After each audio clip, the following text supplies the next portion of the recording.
all live. That's all it is. Woo-hoo. So, all right then. But yeah, it was kind of fun. I haven't responded to everybody, but I haven't responded to a few people who commented today. But what I have made a point of is that I responded to everybody. So, felt like that would probably be good, even if it was just sort of like, yeah, I totally get where you're coming from. So, all right, we are live. Hello, live folk, if you're out there. If you are, hello, live folk, if you're not out there. I don't know. That's creepy. I'll just send it out to the ether. Just a lot of creepiness there, but that's fine. That's me. I've got the beard. No. I just haven't shaved. That's my only excuse. The creepy old man thing going. All right, let's see. Oh, I gotta pull my show notes up. Where are my show notes? That's not what. Oh, was that it? Yeah, it was. Talk about that later. Cool. All right. This is the first time we've started the show and not had just been a bigger conversation prior.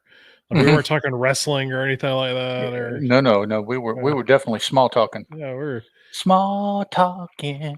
What's going on, Doug? Is Doug there? Hello, Doug. There's Doug. Thanks all for right showing up and chiming in. All is right in the world. All right. So we can go ahead and get started then because Doug's here. Doug's here. Thank you for being here, Doug. Always, man. Always thank you. All right. In 3, 2, 1.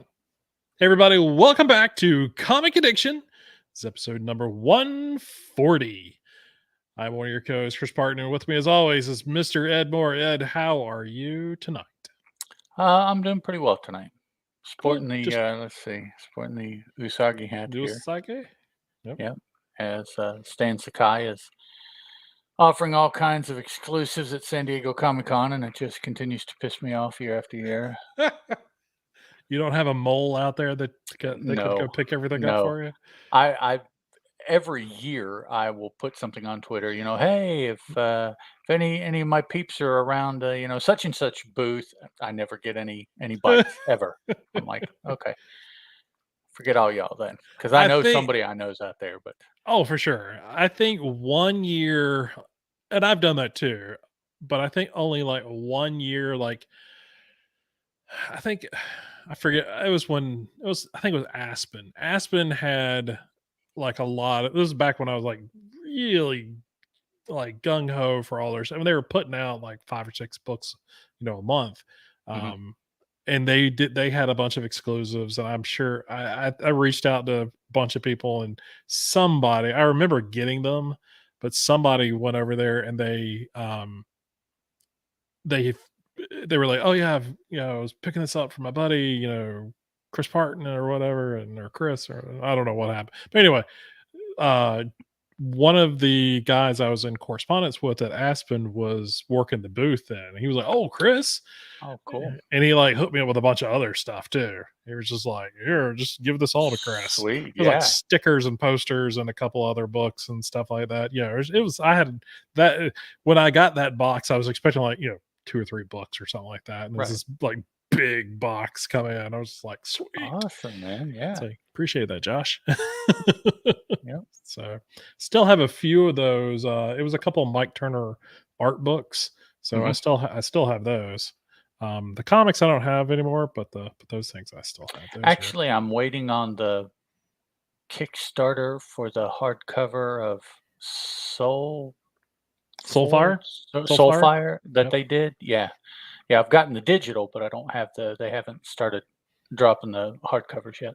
Yeah, for whatever reason I got the Fathom one, but for whatever reason I totally missed out on getting the Soulfire one. I missed the Fathom. So. Oh, okay. They packed that up. That's a lot. I still haven't emptied the box. There's so much stuff that they put in there. Dude, nice. I mean, and it's just like a lot of Chotsky stuff and everything, but it's fun to have. Yeah, some of that stuff's kind of neat. So it sounds like what's his face at Coffin Comics. when you buy a book, he's the dude. Does Lady Death. Oh, Brian Polito. Polito, yeah, De Polito, La yeah. Muerta and Hell Witch, I think, are the Mhm. 3 books, and they just cycle through them. And the package that you get, if you get a physical book, the extras, I think, would probably weigh out to be more than the weight of the book itself. Oh wow. If you And and those so aren't those are those well, let me ask you since I know you do get those.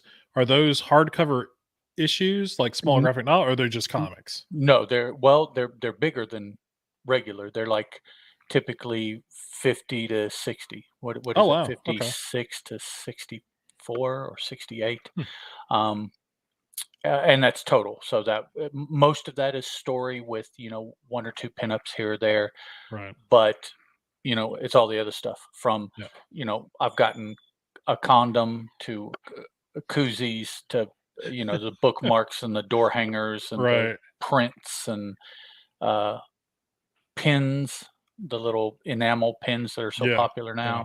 now, magnets, trading card. I mean, just Oh anything yeah. you can think of. Uh, Dog must have a line on like getting those cheap because Right. they're the stretch goals, Yeah. and but yeah, if you were to separate it out, I suspect that for most of those, the extras package actually weighs more than what the book itself does at Wow. 50 to 60 pages. Yeah. I have it's I've been tempted many, many times to go back, especially when he has the big add-ons where you can like get all the digital stuff, Mhm. all the old stuff and everything. Right, right. And I was just like, it's tempting because the stuff looks good. Every, Amen, Doug. everybody needs more tchotchkes. Amen. Ain't that the truth?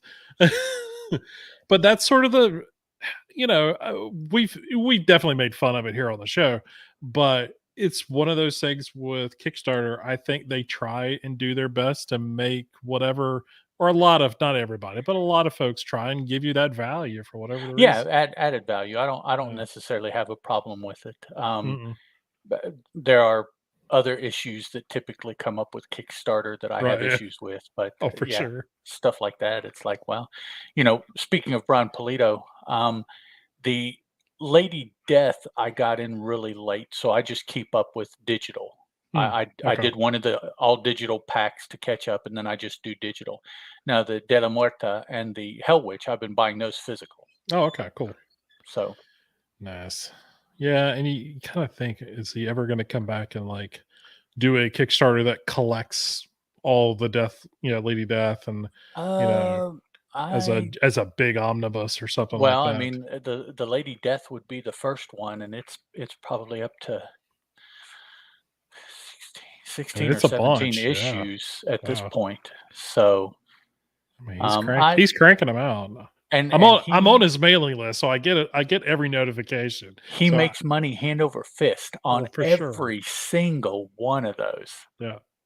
Oh, And 75-80%, it's the same people oh yeah. Oh yeah. dishing out 50 to 60 bucks every quarter for, whatever level of Yeah. He's coffin comic stuff. he's got his audience, and Oh and man, they yeah. support him, and he's. I mean, it is one of those really good symbiotic relationships in comics, and really is one of those points of Kickstarter that you can, if you create that audience, you could support not just yourself but a whole team. Yeah, I would say he has a cottage industry going Yeah, just off of his Kickstarter.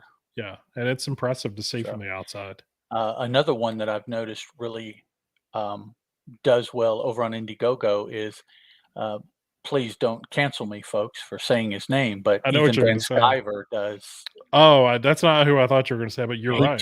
He Yeah, does gangbusters every time he puts something out. It's just I'm like, dude, yep, yeah, no wonder you don't worry about working for the man anymore. hmm, Cause yeah, who yep. did you think I was going to say? Oh, I thought you were going to say Tushi. Oh, Yeah, because no, he does all his stuff on Kickstarter. Yeah, I get his stuff too. yeah, so oh, it's so good. He's not Oh, quite it's of so the good. level of Ethan Van Sciver, but No, no, he's not. But he's that's he's who I kind of immediately thought. he's kind of mentioned on the Mm, inside fringe. Right. Yeah. of the he's okay, he's a little too much, he's Right. right there Yeah. on the. But yeah, It's everything that he does, that he's going to do with,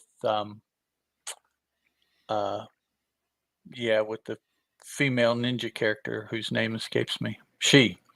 I'll right. I'll I'll get those every time he puts out a hardcover if he's collecting all that stuff Yeah. because I would love to have those. I've gotten the first one hardcover, and I've gotten the Yeah. last like 2 or 3 of the soft covers that he's done recent, Yeah. the Yeah. real recent stuff.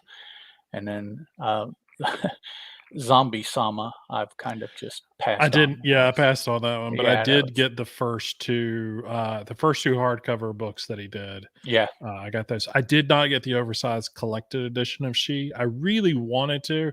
I don't know. For some reason I balked at it, and mm. I regret balking it. Well, It was I something mean, I kind of wanted. I've you had know, most of those issues in the past, but that yeah, collected the edition looked nice. the very first collection, I have all those, Yeah. back behind me on the other side of this. That's why I throw my head back because it's on It's the other over side there. of that wall there. Um, I have them all in a box, Yep. but, yeah, there's just something about being able to get one thing and have them all Oh yeah. right Yeah. there instead of having to worry about Search. your stack or go get them out of the box or, I think I whatever. told somebody on Twitter, Yeah. because we're talking about the difference between singles and hardcovers. Mhm. It was that when I want to go read a story arc, I have to go search through the box for the 8, 10 issues I'm looking for Yeah. and drag those across the house and Yep. not, you know, And heaven it- forbid if they're different books. right. Yeah. If it goes across titles, it's like, "Oh, Mhm. shit." That's I'm going to read Executioner Song. yeah. Are you? Are you really? Yeah. Really, there's it's like, like "Oh, there's like man." 4 or 5 different titles. Yeah. Yep. All right, let's jump into FOC. Let's So do it. beginning with FOC here. Let's see. Hold on, let me get all my sharing right. I took a week off and now, make sure I get everything. Add to stream. There it is. I knew what I was doing. So, as always, quick explanation previewsroll.com is where we're getting all this from. Go to FOC, which is under catalog, final order FOC. If you're listening to us on the podcast, I apologize. We're visually showing everyone how to find this on your web browser.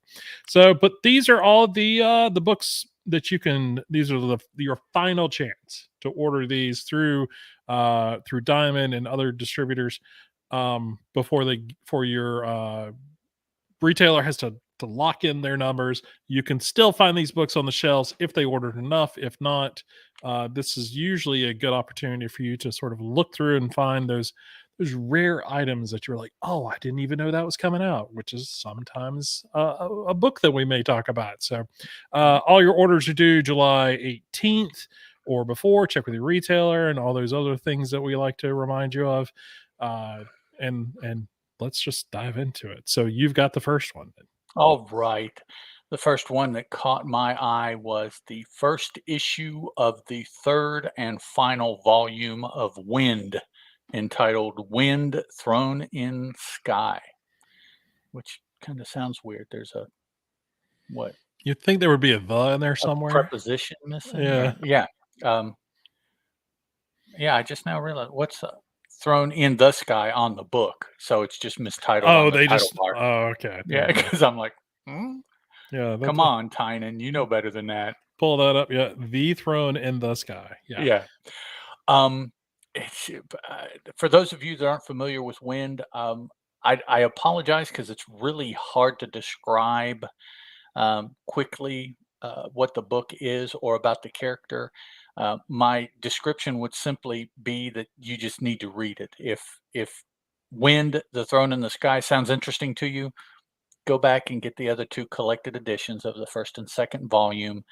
And I'm really looking forward to it too, Doug. Man, I've been waiting while he's doing all his something is For killing sure. and all the other slaughter this and slaughter that. I'm like, no, no, go back to Wind, break Wind. No, that's not what I said ever. No. I have never said that. But it's I would certainly describe it as fantasy for those of you that don't know it. It's not like Lord of the Rings kind of fantasy, but it's fantasy in that it's not really very real worldy. which I know sounds kind of goofy, but there's vampires in it. There's this. This is your main character right here on the cover. Although this is a later version of him. When we first met him at the very beginning, he didn't look like this. Oh no, yeah. So his story involves his mutation or transmutation.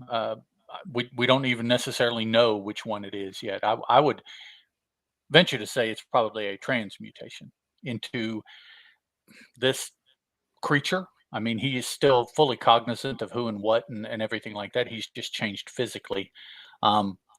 Maybe a little bit more than physically, because he can do some other things too that don't show themselves as his wings and whatnot. But yeah, definitely looking forward to this.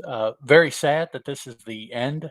Essentially, this last chapter is the last chapter, but at least it's back, and we'll finish out the story to a satisfying end, because we certainly haven't had I don't think a satisfying end between chapters. It definitely was written that, oh, I've got more. You'll just have to wait. Oh yeah. Oh, for sure.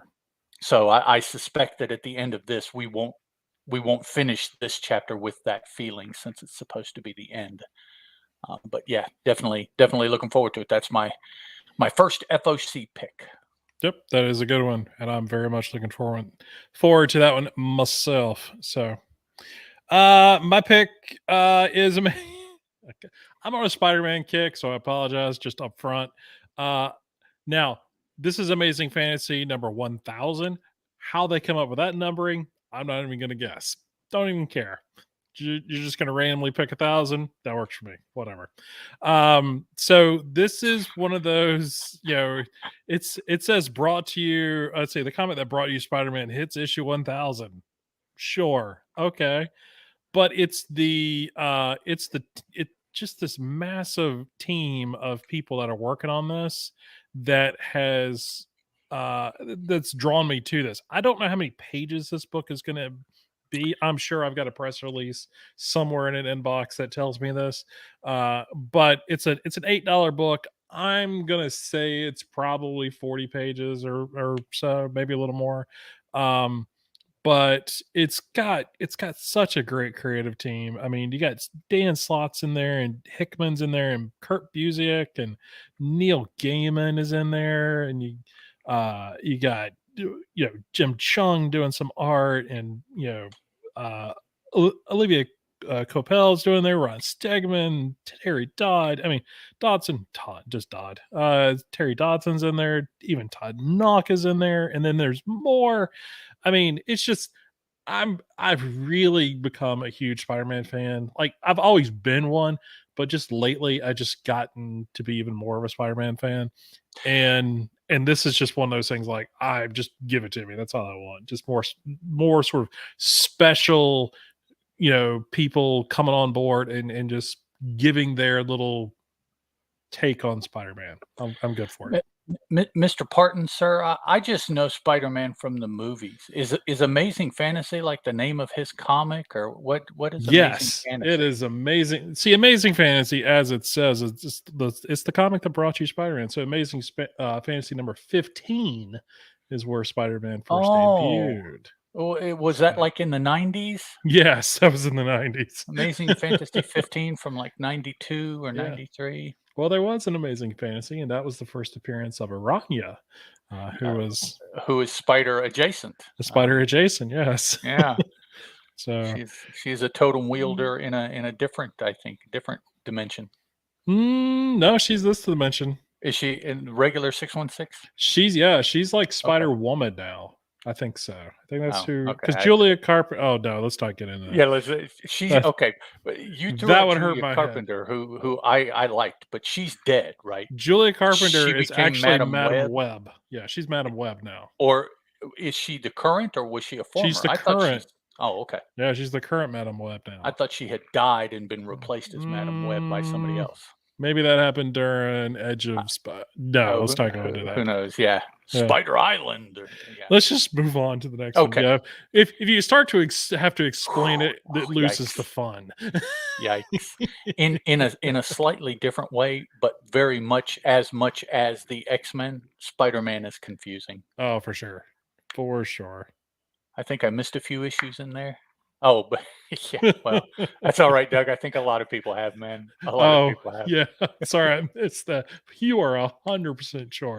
Don't Um, worry, we all missed a few issues. Oh, okay. My second pick is from Titan Comics, and it is Blade Runner Black Lotus, which has its own reason. But another big reason is that it is being written by Nancy Collins. Um, ah, Over the years, I've read a lot of Nancy Collins stuff. I'm much more a fan of her. Uh, Although this may fit into this, just depending on how she writes it. But her uh, darker writing, mhm. which is typically what she does, but she has gone a little bit more brighty, bouncier also with some of her other properties she's written. But firstly, she is a novelist. She's very well known in the prose world, and will for many years now she has come over to comics and written some, and then goes back to her moneymaker, and then comes Yeah, and for does some sure. comics, and then goes back, So, um, Blade Runner Black Lotus. Blade Runner, related to the Harrison Ford movie Blade Runner, that, well, it didn't start it all, but for most people, it started it all. Blade Runner is based on a novel, which, having just thrown that out, any other information about it just left my head with it. But um, Do do and do androids dream Dream of of Electric electric sheeps? Sheep. Yeah, it's not, and actually, it's not a novel, is it? It was It's a a short novella story. Yeah, or a short story. Okay, yeah, yeah, that's what Blade Runner, the first Harrison Ford movie, is based on, and subsequently, in reality, any other Blade Runners pretty much refer to the movie. They don't yeah, refer back to the short story. yeah, yeah. But also, this was an anime Mhm. uh, on Netflix, probably because I watched it. It was 12 episodes. Um, and what piqued my curiosity is, having seen that and having seen uh, the job that they did on the anime. I won't necessarily say uh, the good job they did. There were aspects that were good. There were aspects that I have seen done better. But my interest is, how will this match up with that? Um, this follows up immediately after the anime, so makes the comparison a little bit more difficult. Rather than being um, a replication. No, I'm sorry, a duplication of what the anime was, which I Right. originally thought was going to be what it was, but no, they're just following up. So uh, this young lady here, yeah, no, I'm not going to do that, because that's the whole issue about the replicants, is that you don't know. So I'm not going to say anything about her. But Okay. this this appears to be the main character as Elle. Yeah, that's her, as she was in the anime, and that is the anime was her first appearance, and she questioned, as is a main thing in the Blade Runner world, whether she was or was not human. Or, on the other side of that coin, she questioned whether she was or was not a replicant. Um, a replicant is basically an android that is made to look like a human, without delving into the whole world of Blade Runner, giving anything away. And so there's most of these stories in the Blade Runner universe hinge on the fact that the similarity by design is such that you, casual person, and a lot of times you who really try to figure it out, can't tell one from the other. And so that's what the whole universe is based on, is these beings called replicants that look like humans, and the stories that come from that concept. And Yeah. so this is a continuation. It's not a uh, Black Lotus wasn't an avenue that we had seen previously in any of the other movies that I'm familiar with. I don't Two movies and some like It's just the 2 movies, yeah. is Well, there and like then there's another anime or I something? can't I Well, think there's another one, but the I don't remember for sure. Titan has a lot of stuff on it. Yes, Titan They has a they did lot of Blade Runner. comics. They Yep. did Blade Runner with a year 20 something something, which was like It was a like prequel. 2029 or I something think, like that, yeah. yeah. So So Titan Publishing has really been running with the concept. So they may have added much more to the world. I haven't read those books, so I can't say. But yeah, I watched the anime, Nancy Collins, and of course Blade Runner. Blade Runner always grabs my attention. Doesn't necessarily mean I get it, but Blade Runner is one of my personal longest running properties in science fiction that I'm familiar with. So it always catches my attention just by default. Plus, it had Harrison Ford in it. I mean, hellfire. See, and that dude named Rutger Hauer, he never did I was anything. I was going to say it was Rutger Hauer was the he had a was bit the draw piece for in me. it. Yeah, just a little bit. Daryl Hannah, she was in it. Oh, she was in it too. Yep. And the weird little toy maker dude, but I can never remember his name. Yeah, but yeah. A lot of people have seen him in other stuff. Yeah. But yeah. It was a good movie. Okay, what you got up, Chris? Good stuff. All right, so I talked about the one shot for this that was sort of the bridge between the first arc and the second arc. This is Barbaric Axe to Grind #1. This is the beginning of a new story arc. So again, I just, much like with the one shot, Barbaric quickly jumped out to be one of those comics I just had a lot of fun reading. It's the art in it is, the story is super energetic and just very in your face kind of thing, and the art matches that and then some. I remember flipping through the first issue before I even picked it up off the shelf just to see if I liked it, but I knew I liked Michael Morrissey's work already. You and I had talked about, actually we talked to him about some of his stuff with Boom. So excuse me. So I've always been a fan of his. So this was just one of those things. Sure, let's pick it up and try it out.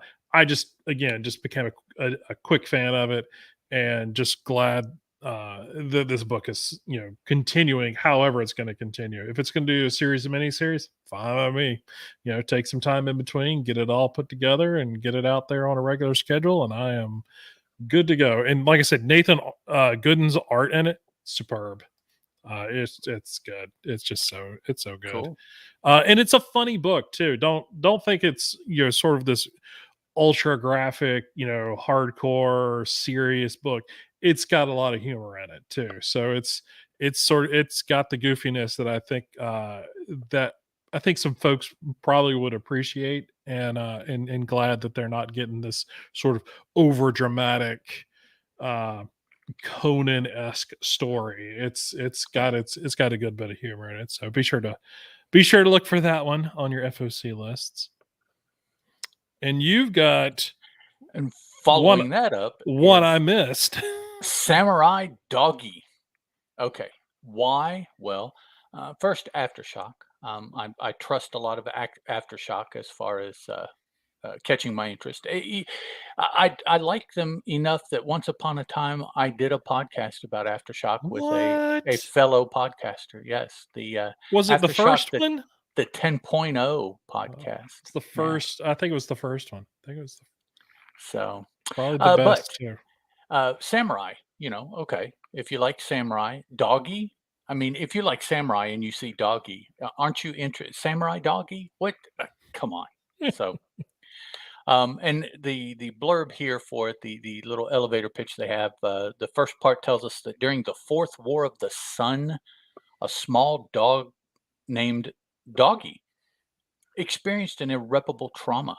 His mother was brutally murdered and his 8 brothers, still pups, were kidnapped by a mysterious man. And that's all I'm going to read, because this sounds like a samurai story. Just to does it not, man? I'm like, come on.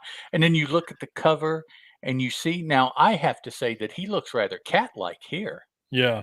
With the close cropped ears, and but he's got a partial mask on over his nose, but he's holding the samurai sword.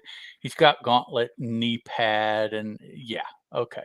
You got me, Samurai Doggy. I mean, I'm definitely gonna have to check this out. I hadn't heard of this one. I'll have to check it out. Well, there you go, Doug. Then thank you for tuning into Image Addiction. That is exactly, or excuse me, Comic Addiction. That is exactly what we're hoping to do, is to get folks interested in just books, just try it. Now, if you don't like it, it's not my fault. Don't blame it No. on me. You know, I'm not going to refund your money or any goofy things like that. Uh, Oh no. but if you don't like it, let us know and tell us why, because I Yeah. would be interested to find out. I don't know that I'll necessarily like it, but I do know that what I have seen is enough to interest me that at the very least I'll be entertained, I'll put it down, and I probably won't buy any more, but I doubt that I'll just out and out dislike it, you know. Yeah. So Yeah. so All right. So my last book is another Vault book. It's Heart's Eyes #1. And this is primarily based off of Dennis Hopeless being the writer on it. mm, I've liked his stuff in the past. It's not everything that I've liked of his, but I've liked enough of his stuff in the past. Plus, it's a Vault book, which sort of like boom, sort of gives it that little confidence boost. yep, Hey, they like it. Let's so that's kind of a thing. Um, I don't know. It's just a book that sort of stood out to me because he was doing it, and we'll kind of. I mean, I really don't have anything else to go, which is kind of the neat thing about FOCs. It gives me that opportunity to sort of scroll through stuff and go, "Hey, look, there's a create," and that's how I do it. I was like, "All right, we'll go through the publishers and stuff I like. We'll see if maybe the cover jumps out at me or something like that." But then I also look for creative teams, who is doing, who's on what, and this and that and everything. And this is one of those books. Just the creator is the one that's drawing me to it. So we'll go with that. So but back in the day, didn't we talk about doing a Vault podcast, doing a Vault show? we've we've bandied about with it, yeah. Okay, yeah, it's so we both, I mean, I know we were both on board Vault way back when they first started. Yeah, yeah. We were, as they say, all in. Oh, for sure. Um, Yeah, not to be it's confused with Fighter Fest or, any of the others. We were all in. yeah. That's that's Oh, a nice. that's a There's the wrestling wrestling that's a fan. wrestling joke Good for those of job. you that are aware. Yeah. It took Okay. me a second. Yeah, it's all Yeah, right. it's and the more lately, especially, and Yeah, we've talked about this before. It's just Vault is putting out some stuff that is at least catching my eye more. sure. Um, Yeah, yeah. so all right, so that's FOC. That's everything there. Again, this is all stuff for next Monday is the deadline for that. So be sure to get up with your retailer if you're interested in any of these or any other books. So let's jump over to our new releases or excuse me, books that are coming out next week. We've got some picks for that. So give you some picks that are in the future, and now we're going to give you some picks that are just next week, and then we'll go into the stuff that's just recently released. So Doug's I've been enjoying a lot of Vault books lately, and I hadn't heard of that one either. Well, there you go, Doug. That's like I said, that's what we're here for, to give you some ideas of some new books to check out. Yep. We do not control your bank account. No, That's oh yeah, not no, that's not so if you do go into debt or anything like that, that is yeah, not our that's fault. yep. We probably should put that disclaimer at the beginning of the show. We are Um, not responsible for your finances. yes. Yes. All right. So next week, Ed, what do you got for us? Okay, first of all, this may come with a caveat. Chris and I looked at listings, and one was different than the other. So it is possible that this will not be because this says August 10th, and that is not next week. Yeah. So I guess that's a early order It could be. I mean, because that's my something second that's one happened says before. July 19 and my third one says July 20. So what this is an advance order, and that's why it wasn't on your list. Okay. Makes Because sense. your list was just what is actually shipping. Yeah. So, but I'll stick with it because Oh, sure. I like Blacksad. I have for a very, very long time.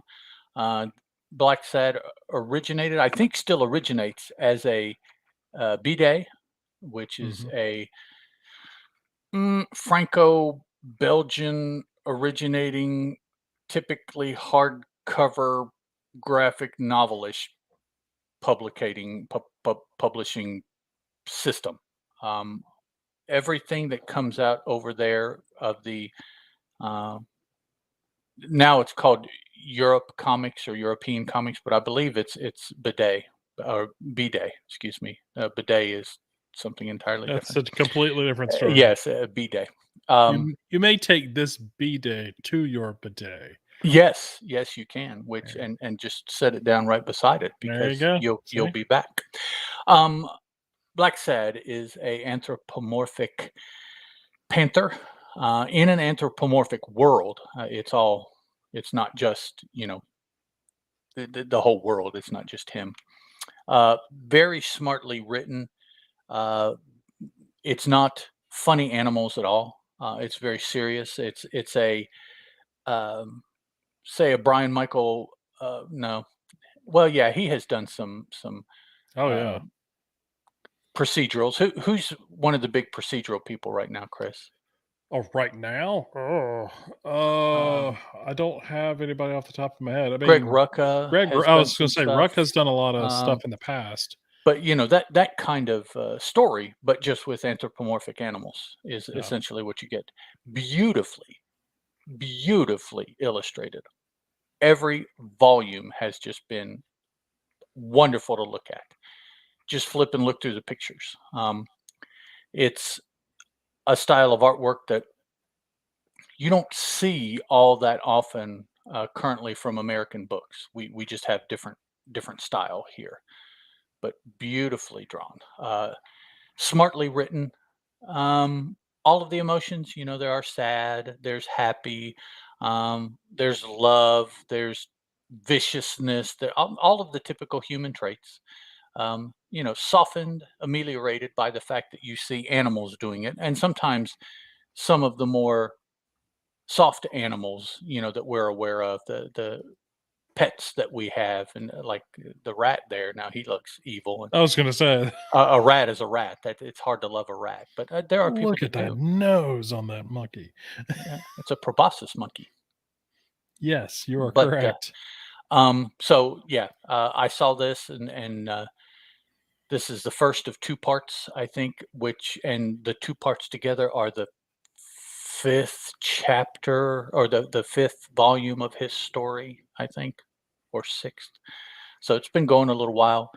The others stay in print. If you read this and you find you want to get Hmm. his previous adventures, um, most of them, if not all of them, are still in print, and you should be able to get those. But yeah, anthropomorphic, real life stories, if that interests you at all, and visually, of course, Blacksad is definitely, absolutely, the art's gorgeous. Yeah, Oh yeah. Blacksad is definitely something to take a look at. I highly recommend this as well. I've only read, I think the first two books on this. I don't know why I never went back and picked up more, but super good stuff. I mean, that's the Mhm. art. The art is amazing. So good stuff. All right. So next week is I'm picking Skybound X number 25 for multiple reasons. One is because we're getting a little bit more of Battle Beast, which I'm a longtime Invincible fan. And so to get a little bit more of him is cool. If you don't know what Skybound X is, Skybound is Robert Kirkman's publishing house within Image Comics. Skybound X was his anthology series. It only went 5 issues. It was purposely done on 5 issues, but it was an anthology series. I think it had like 3 or 4 stories in each issue. Um, what Skybound X25 is if you look here on the screen, is an Images of Tomorrow book. If you're an old school Image fan, Yep.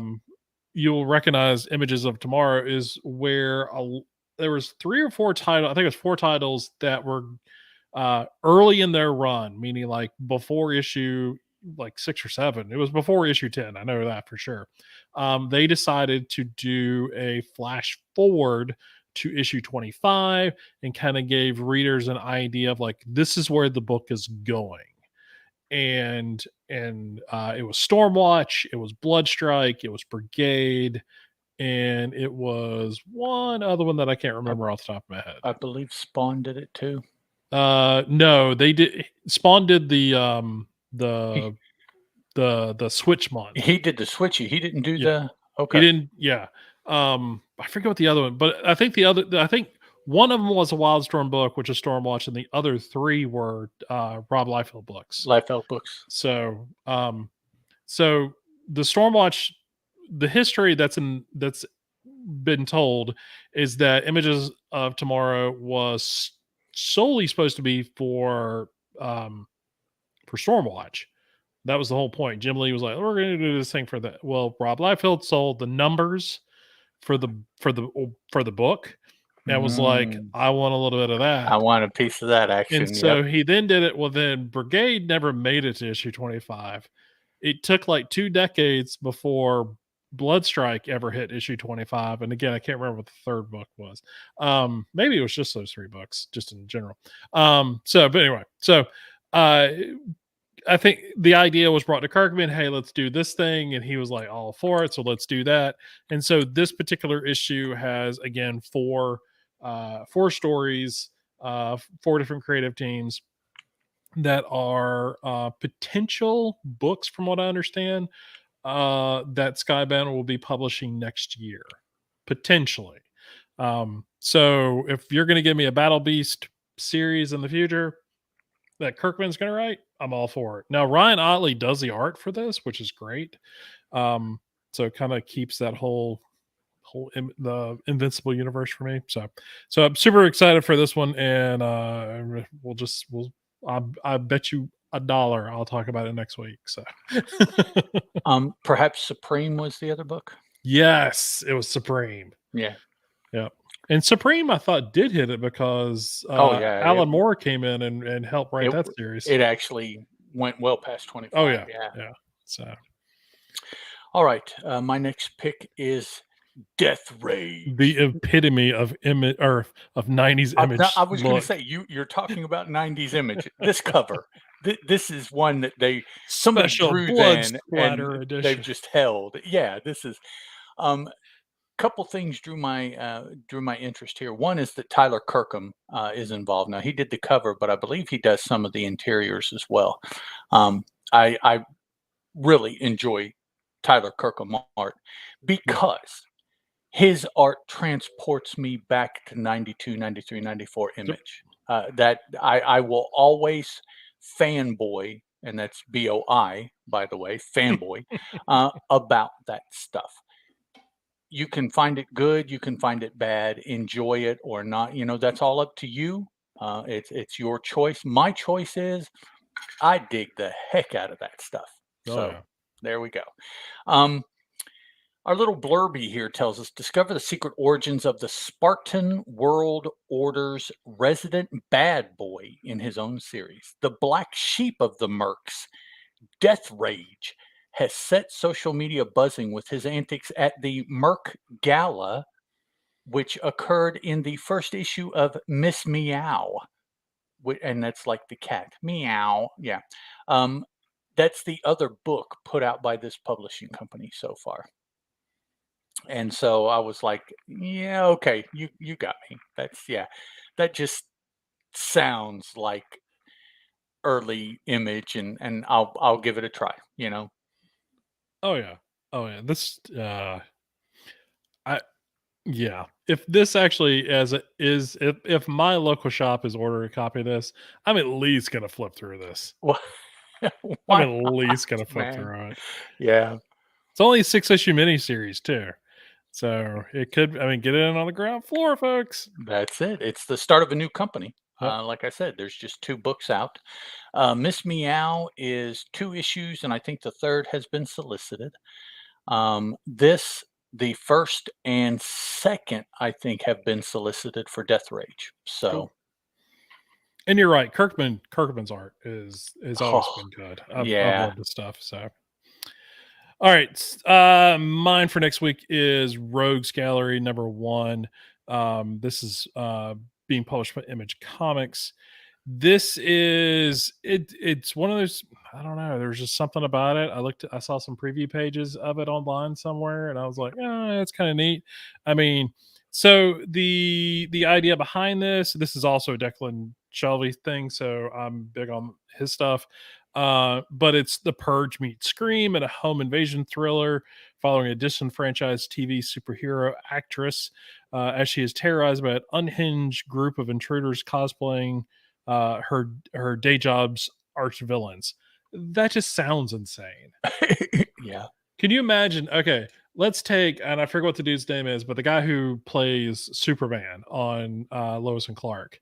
Is it Okay. Lois and Clark? Or is that the show? The It current could, show? Anyway, um, whatever the current show is, that one, that guy. Imagine he's at home just chilling, and like a bunch of people show up and like kidnap him, barricade themselves into his home, and they're all dressed like his villains from his TV show. And they're like, "We're gonna show you." Like, okay, that's a nightmare. yep. so, so it looks like she's gonna, attempt to survive the night, and she's probably gonna fight back and all this other craziness. But I don't know. The concept of it sounded interesting, so I was like, yeah, sure, we'll try out the first issue and see how that works out. Again, it's a first issue. Can't go wrong with that. So we'll maybe we'll talk about it next week. Maybe we won't. We'll see how successful it is. All right. My third pick is By the Horns, Dark Earth #3. Now, unfortunately, I realize it's a #3. This is from Scout Comics. This is the second volume of this book. The first volume was just entitled By the Horns. It was five issues, I believe. And the central theme was that this young lady that you see here on the cover, that's Elodie, she so despises unicorns in the first volume. Okay, this is the Wow. beginning of her story.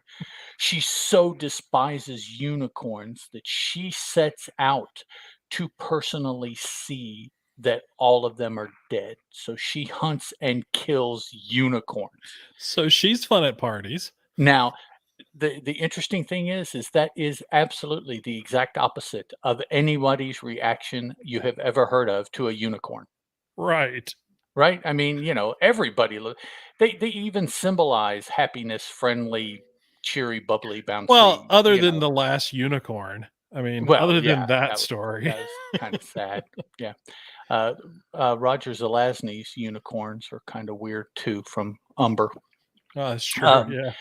but, so by the end of the first volume, and I say this because I am waiting on the first issue of this volume. I haven't gotten my mail order yet. So um, she has changed her mind 145 to 150 degrees. Oh, okay. So she is okay with, but she still hates him. And understandably, There's just that one she doesn't like. unicorns, as a creature, unicorns are responsible for the death of her fiance and the only man she has ever loved. There you So go. she harbors some ill will for them.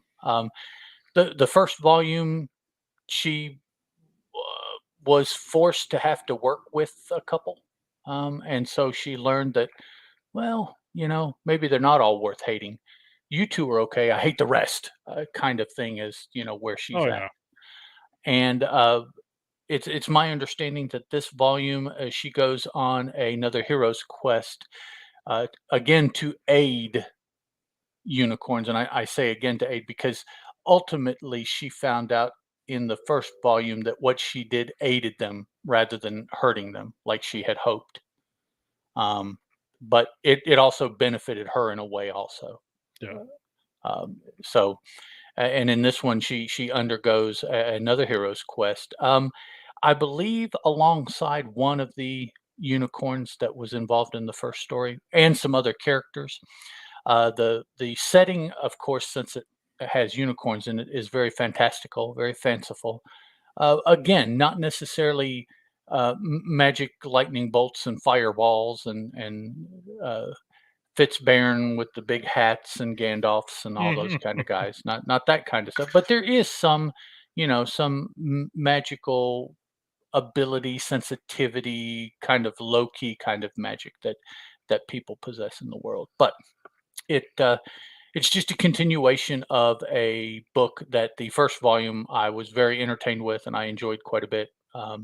Read it as it was coming out, month over month. So it just a good, to a point, light, fun read. Now there, Right. it does have its serious element. Don't think it's like, it's a little bit heavier than, like, say, Twig right now. So Mhm. it's a little bit farther down the dark path than that, but not like, well, it's nowhere near as dark as like Wynd is, or Oh yeah. Wow. certainly Hmm. any of the Slaughter books, or Once and Future, or you know, Yeah. good fun book about unicorns. There are not enough books on the shelves right now about unicorns. No, no, So I would this agree with that observation. this Yes. this is attempting to fill that hole. Somebody's got to. That's the thing. Somebody's got Well, to get out there, do the work, put the work in. yep. So my last book for next week is a book from Oni Press, Blink #1. This again is one of those creative team that draws me to it. So Christopher Sabella, I have read a large majority of what this dude has done. I've enjoyed a large majority of it.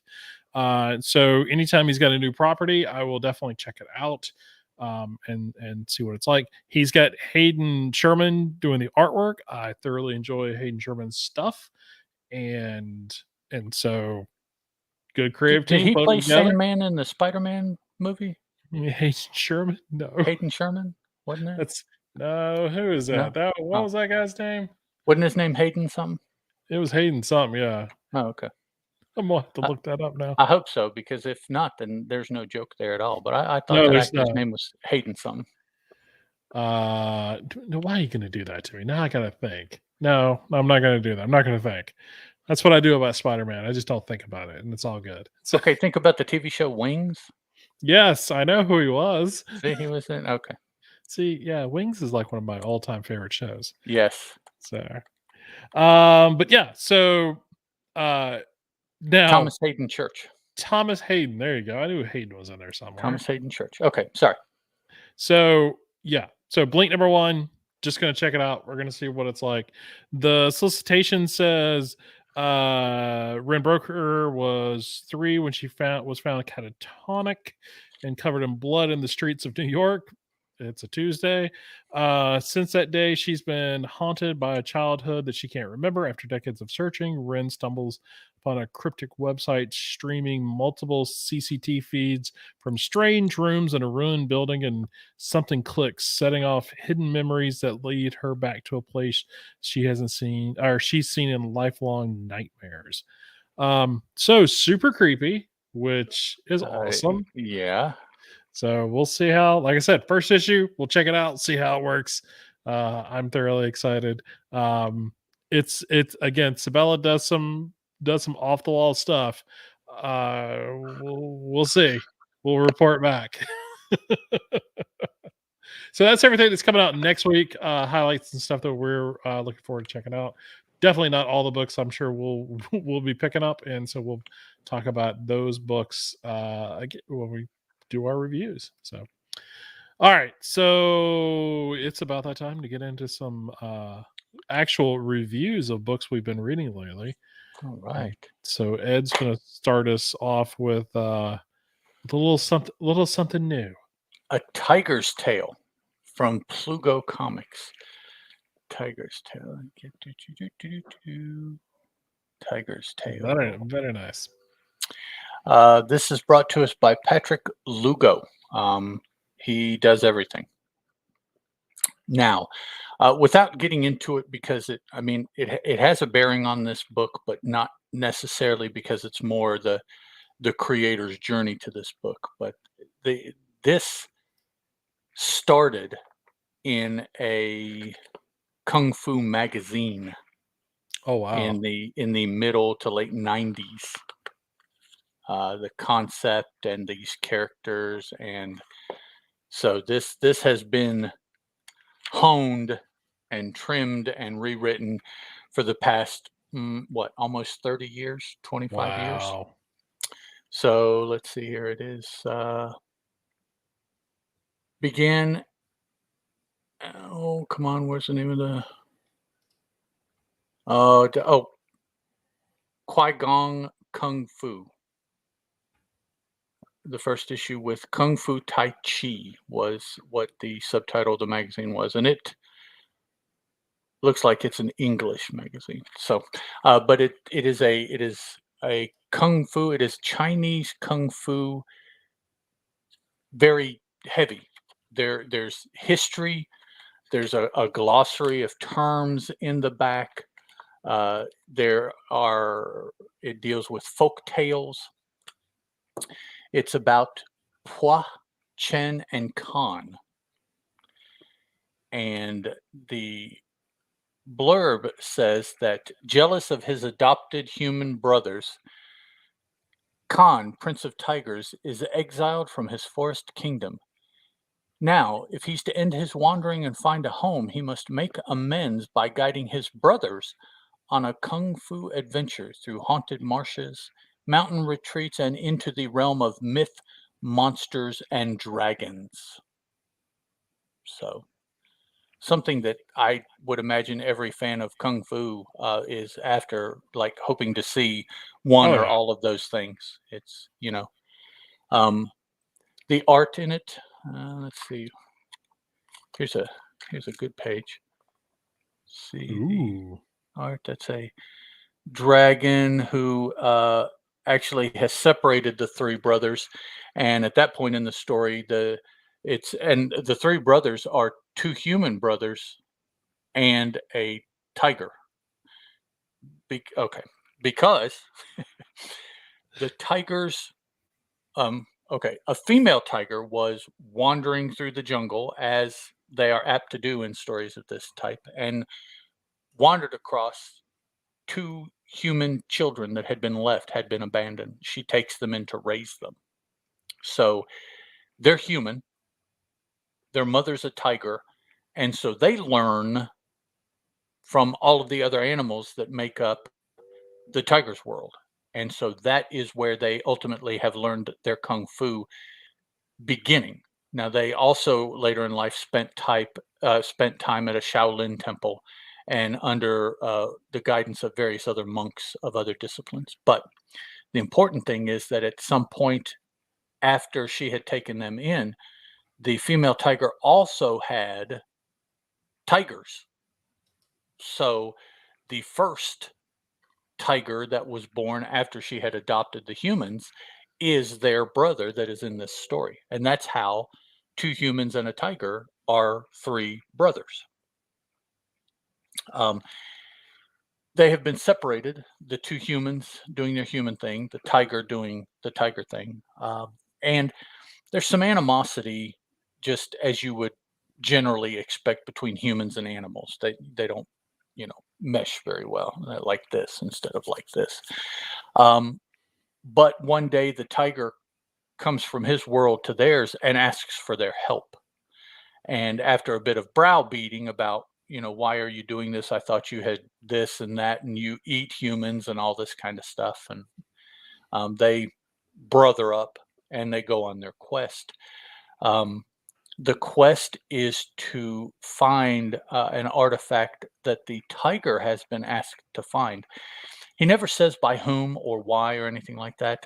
This is the first part of the story. I don't know how many parts of the multi-part there are going to be. At least another one. So there'll be at least two, but I suspect probably 3 or 4.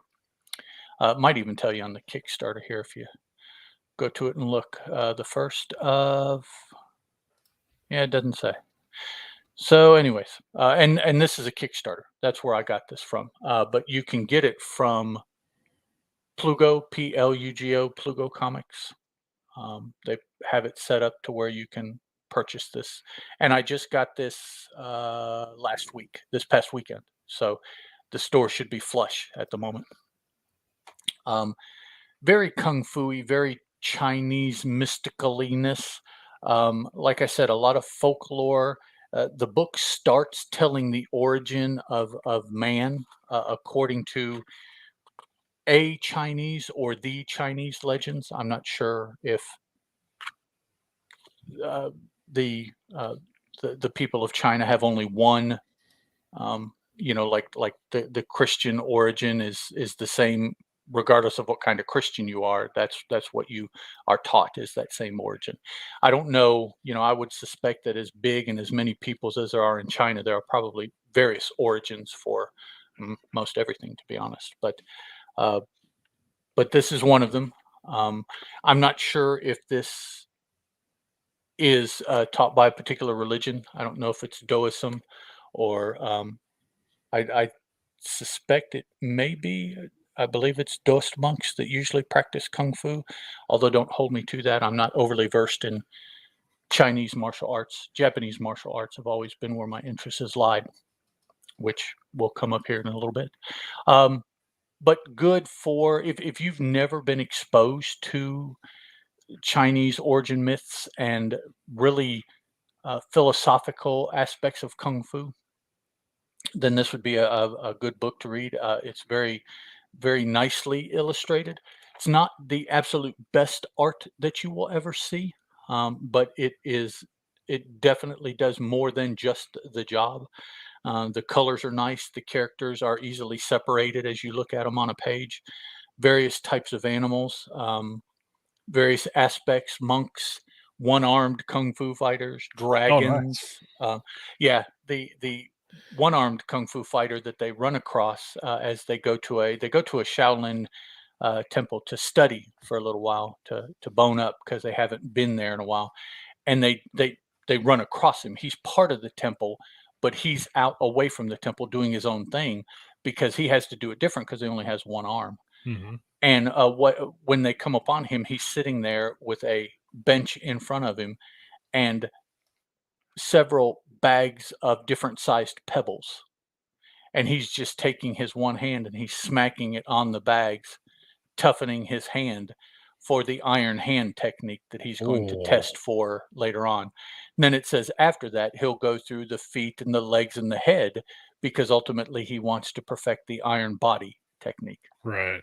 And I'm like, okay, man, if Ugh. that's not kung fu, that's like, yeah, That's okay. all kinds of kung fu right Yeah, there. you got it. You got it there. Uh, Um, uh, so like I said, the artist writer of this has been a part of and has written for kung fu magazines for almost 30 years. So it's a cool. it's a world that he is most definitely a part of. Much more hardcore than what this comic book goes into, but Oh, yeah. nice fun read. Talking animals, they're not anthropomorphic in the same way that Blacksad is. They maintain their form, but they talk.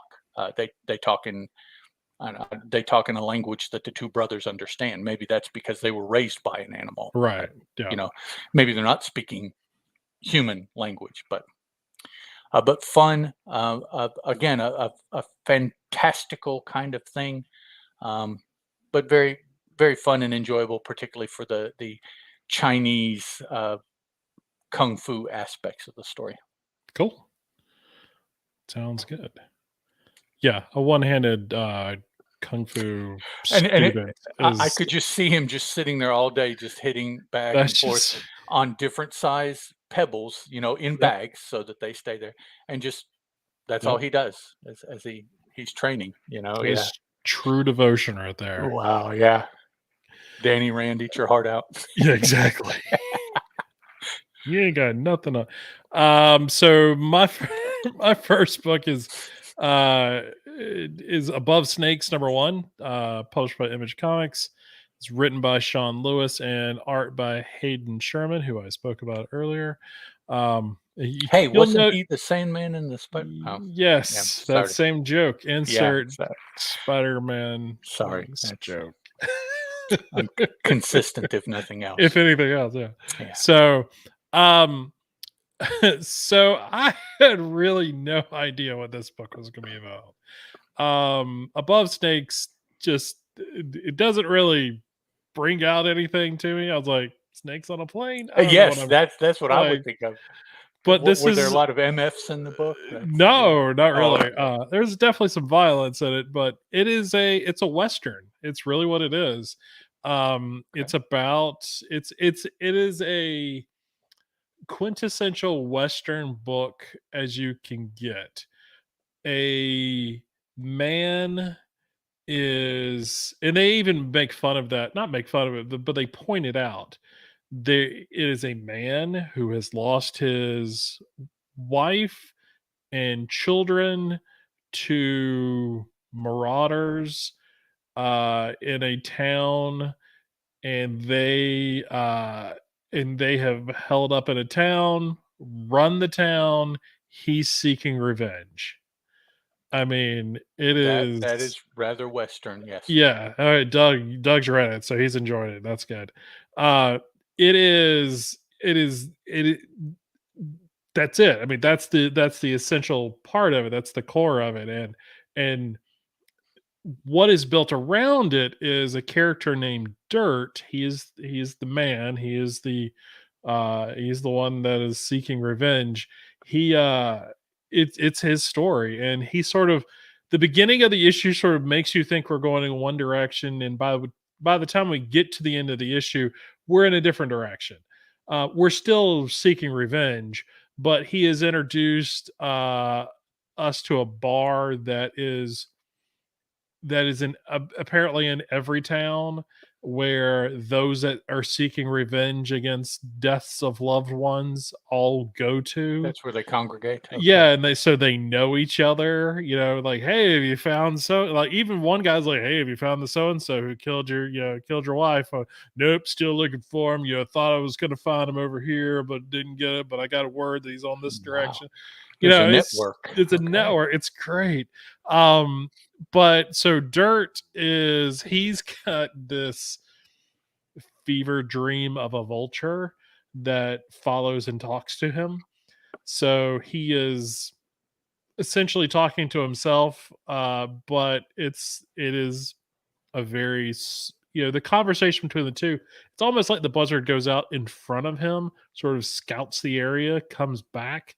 So you're not really sure what the vulture is, but he's definitely not a physical construct, as if he's just a regular bird that's talking. Although we have talked a lot about talking animals in this show so far. Mhm.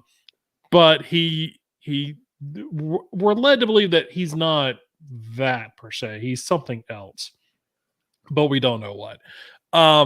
But yeah, he he sort of is sort of Dirt's sort of soundboard for what he's going to be doing, and so that's kind of the thing. In this particular issue, he goes into a town thinking that this is he's found the guy who's gonna who had his wife killed, and come to find out, there's a little bit bigger story that's going on, which is par for the course. So a lot of these kind of vengeance stories, he's led sort of in the wrong direction, and everybody gets their comeuppance because of it. And at the end of the issue, he just sort of walks out into the sunset, continuing on, his search for vengeance. The artwork, if you've never seen Sherman's art, it's it is very unique, and it's really kind of hard for me to describe it. I mean, obviously I could say it's sort of a European type style, but even that's kind of vague. It's definitely something that I think is worth looking at. The coloring, and as far as I know, Sherman does the coloring in this. It is The coloring's wild on this. It's a lot of sort of flat painted tones and stuff like that. It is a beautiful looking book, but it is not sort of your typical paint by number kind of book. He definitely has some fun with what he's doing, and it's sort of evocative of sort of the environment that we find ourselves in the desert and stuff like that, and just it's a western tale and everything, all this, but it is such a good book. Like I said, I had no idea what to expect when I started reading this book. But it had been one of those things. I kept seeing it pop up on the upcoming on the FOC and then the next week's list. And I was just like, I gotta check this thing out and just at least see. And at that point, I really hadn't paid attention that he was doing the art. And once I saw he was doing the art, I was kind of sold. Okay, yeah, I definitely need to check this out. But yeah, I'm really looking forward to the next issue. It's one of those surprises for me, which I thoroughly enjoy getting every so often. So good stuff. So Above Snakes #1. If you missed it this week, if you did get a chance to check it out, hit us up on Twitter and let us know what you think. All right. Next up for me is the Red Wave. And I dig that cover. Same back cover is like the first, only without all the trade dress. There we go. If anybody out there knows the kanji and what this says, let me know. Hopefully it doesn't say something off color or stupid gosh. American or something. I'm flashing it here. Who knows? I heart the Yakuza, or I hope it doesn't say anything like that. My social security number is yeah, really. This is another Kickstarter book that I got. I think I got this one last Saturday too in mail call. For those of you that have any interest in my curious taste in comics, whenever I get things in the mail, which are either things I've ordered, not my regular order, I seldom post it because usually it's just too many books. It's unwieldy. But if I order from my comic shop or eBay, or I get Kickstarters or Indiegogos, usually I will pick stuff up on the weekend from that address. And after I open it, I'll post what I got that week, call it mail call, and I'll post it on Twitter. So those of you that are interested to see this like a week ago when I got it, Teal Productions on Twitter, and you'll see all the many things. You'll see discs. If I get discs, I usually post those for where I play disc golf. I usually sorry. You said disc golf, and I thought of a thing that I saw on Facebook because I follow a bunch of disc golf tournaments and stuff like that. I forgot what the dude's name is that was in Game of Thrones, but the red-haired dude, it was crazy. Oh yeah, he's playing a tournament in Norway. Yeah, he's playing a tournament in Norway, and I saw that on Facebook. I was like, "Oh, dude!" Sorry. Yeah, he's like rated lower than most pro players are rated. Yeah, but he's playing because it's his home course and he likes disc golf. So and of course, because of who he is, they're like, "Oh yeah, you can play. Pay your money and you." We're not going to say no. No. We don't care how bad you are. Go ahead. But yeah, it's the dude that's got the real bushy red hair. Yep. Yeah, I saw that because there's a lot of Americans over there too, because they're playing this tournament, and the next weekend they're playing the European Championships or something like that in Finland. So they go from in wherever Nokia, the phone company, is headquartered, whatever city that is. That's a big disc golf hub in Finland, and that is where they're playing next weekend. So this is kind of the tune-up, plus gives them a chance to get over jet lag and whatever else is going on to play the big tournament next weekend. So cool. Okay, so here we have the Red Wave. We are told on Kickstarter that a mighty Ronin class exists for one reason: the Red Wave, to find and protect Masamune and Muramasa's final sword. Now, the Muramasa blade might sound familiar for those of you that read X-Men comics from Marvel, particularly as it applies to Wolverine. Mm-hmm. Following the death of their emperor, brothers-in-arms Hikaru and Misuke, our story's central characters, have left behind a life of swords. In time, they find their fates are intertwined with the lost blades, that being the Masamune and Muramasa blades. When the Red Wave, unrelenting in their search, locate the Muramasa blade in the small farming village where Hikaru and Misuke reside, thrusting the two brothers back into the world of bloody swords and broken oaths. And that is as good a summary as anything I could put together. Now this has very interesting art, and here is something in particular. I don't know how well you're going to be able to see that page. Now, see, yeah. there's 6 panels, and in those 6 panels are 4 different guys. But if you look, they are hard as heck to tell apart. Mm-hmm. They're all old. They're all men. You know, the one of them has a bald head, so that's a giveaway. You can tell him apart. But that's something about the artwork is that these old grizzled Japanese men look a lot alike. Not identical, but they are very, very similar. And unfortunately, there's 3 of them that you're trying to keep up with. So, you know, much like I don't know, back in the day, how would you have separated Ninja Turtles? By their weapons, I guess? Because that Yeah. was in black and white. So, I mean, you Yep. didn't have later, of course, you could tell by the bandana or the mask that they wore. But so, Tale of Honor. This is a theme that I have seen in a lot of Japanese literature that I've been exposed to in various media. The soldier who gives up the life, even to the extent that when he, however he chooses or must, resumes the life, he has to do something like unearth his weapons or go out in the field and pull them from under the tree where he put them, or you know, because they so have given up the life that they gave up the weapons.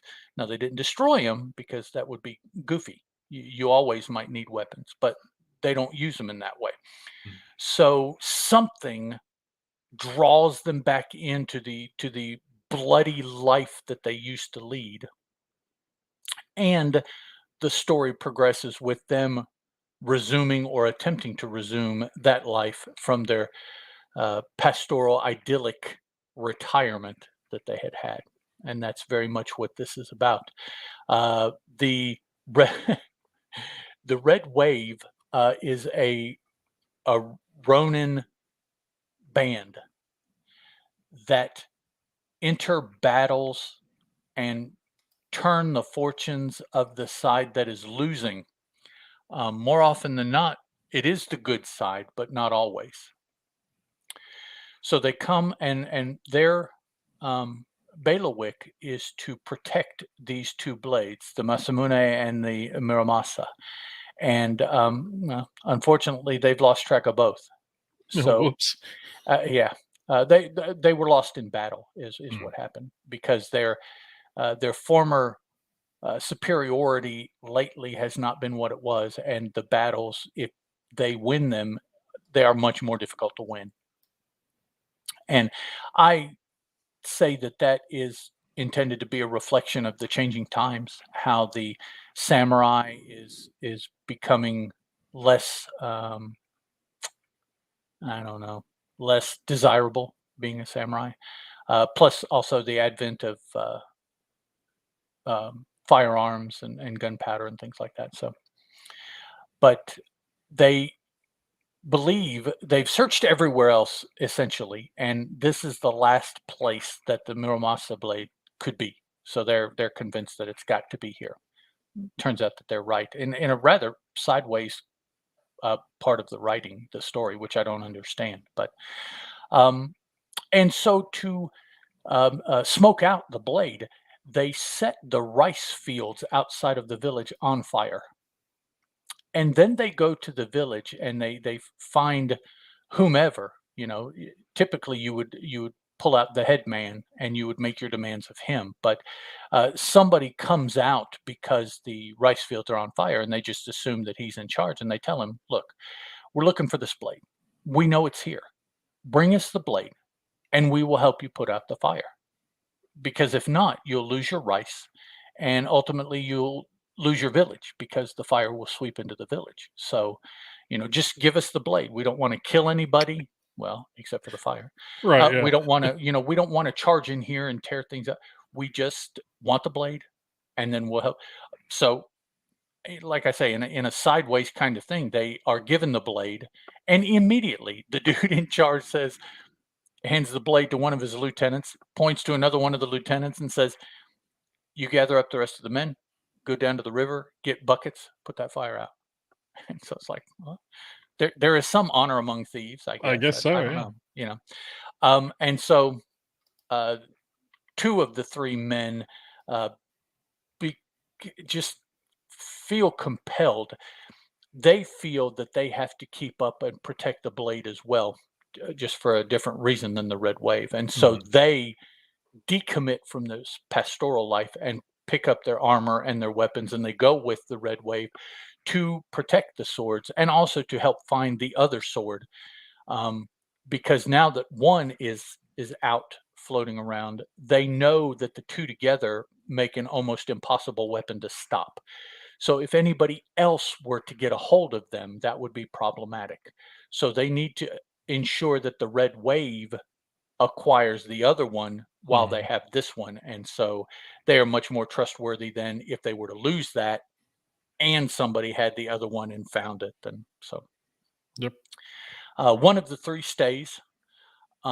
He and his wife are going to be pivotal parts of the story moving forward. So the story will split, and it will stay with the one soldier who did not feel compelled to leave, but is trying to honor his wife and their child by maintaining this life that he doesn't really want to begin with, but he knows it's the best life for his wife and child. He wants that life that the two brothers go and become part of again. And that will be the other part of our story as the other two brothers and the Red Wave go to search out the Masamune sword.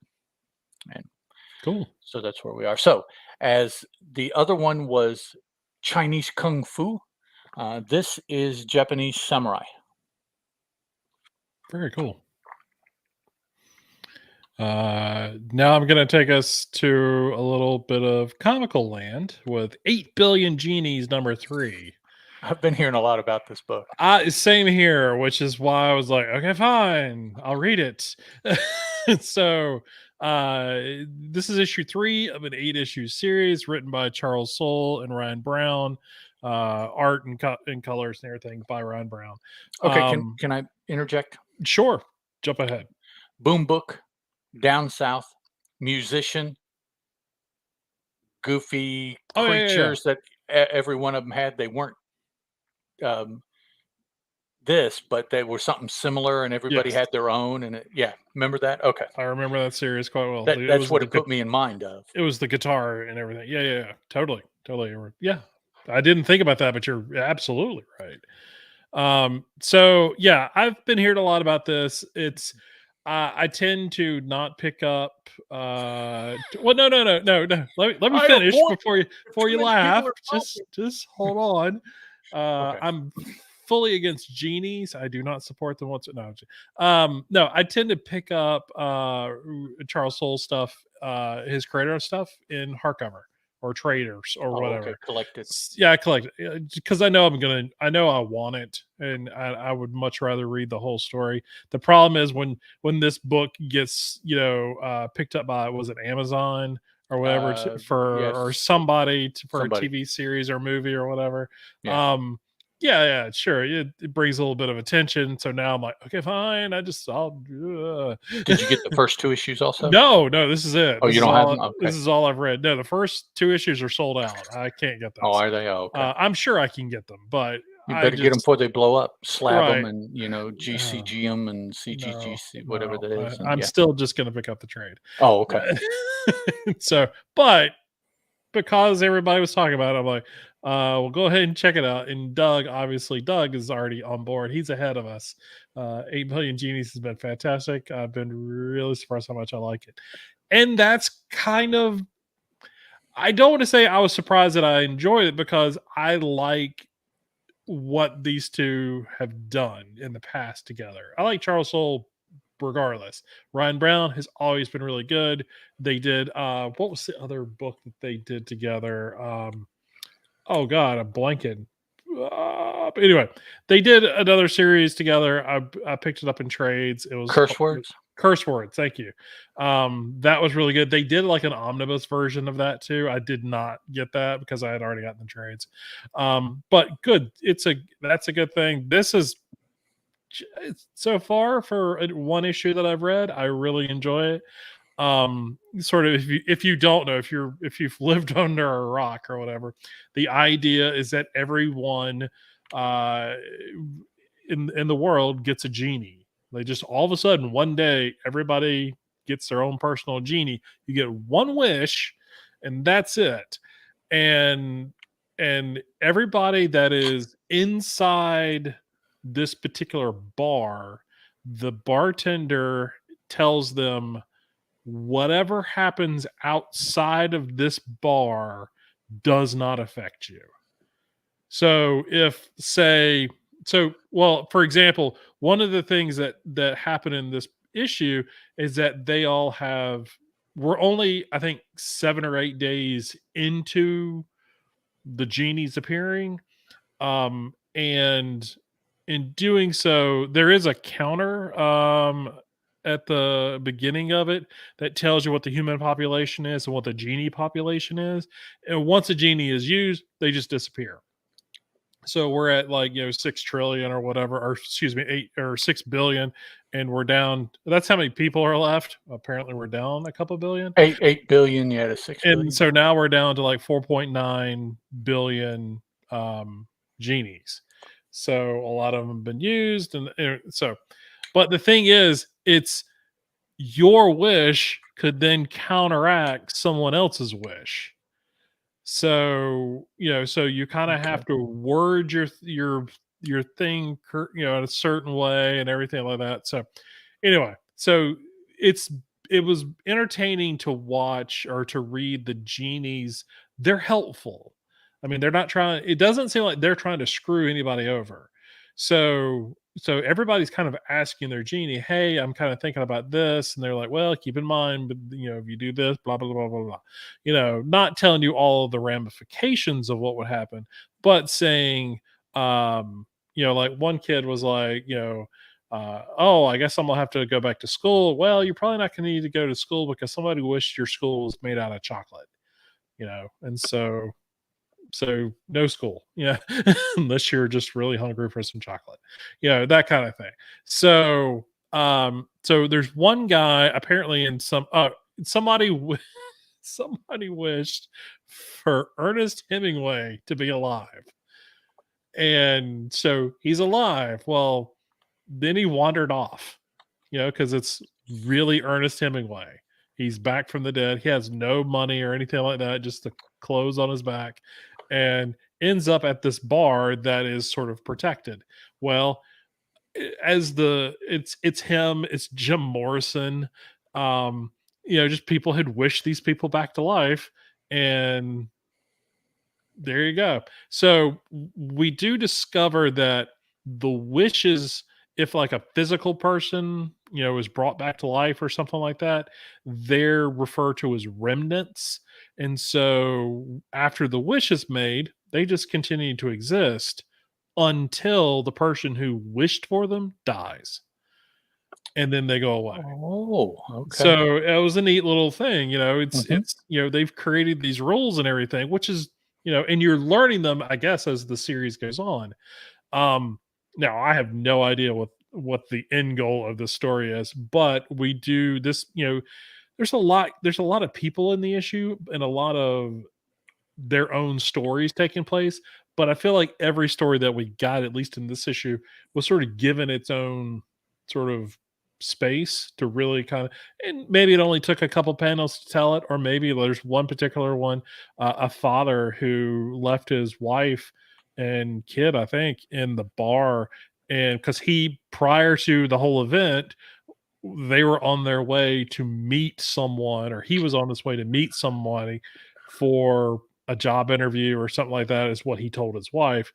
And you come to find out he he had stolen. He was basically being blackmailed, and he had stolen some software information or something to that effect to this guy, to not whatever he was being blackmailed for. They never explained what it was.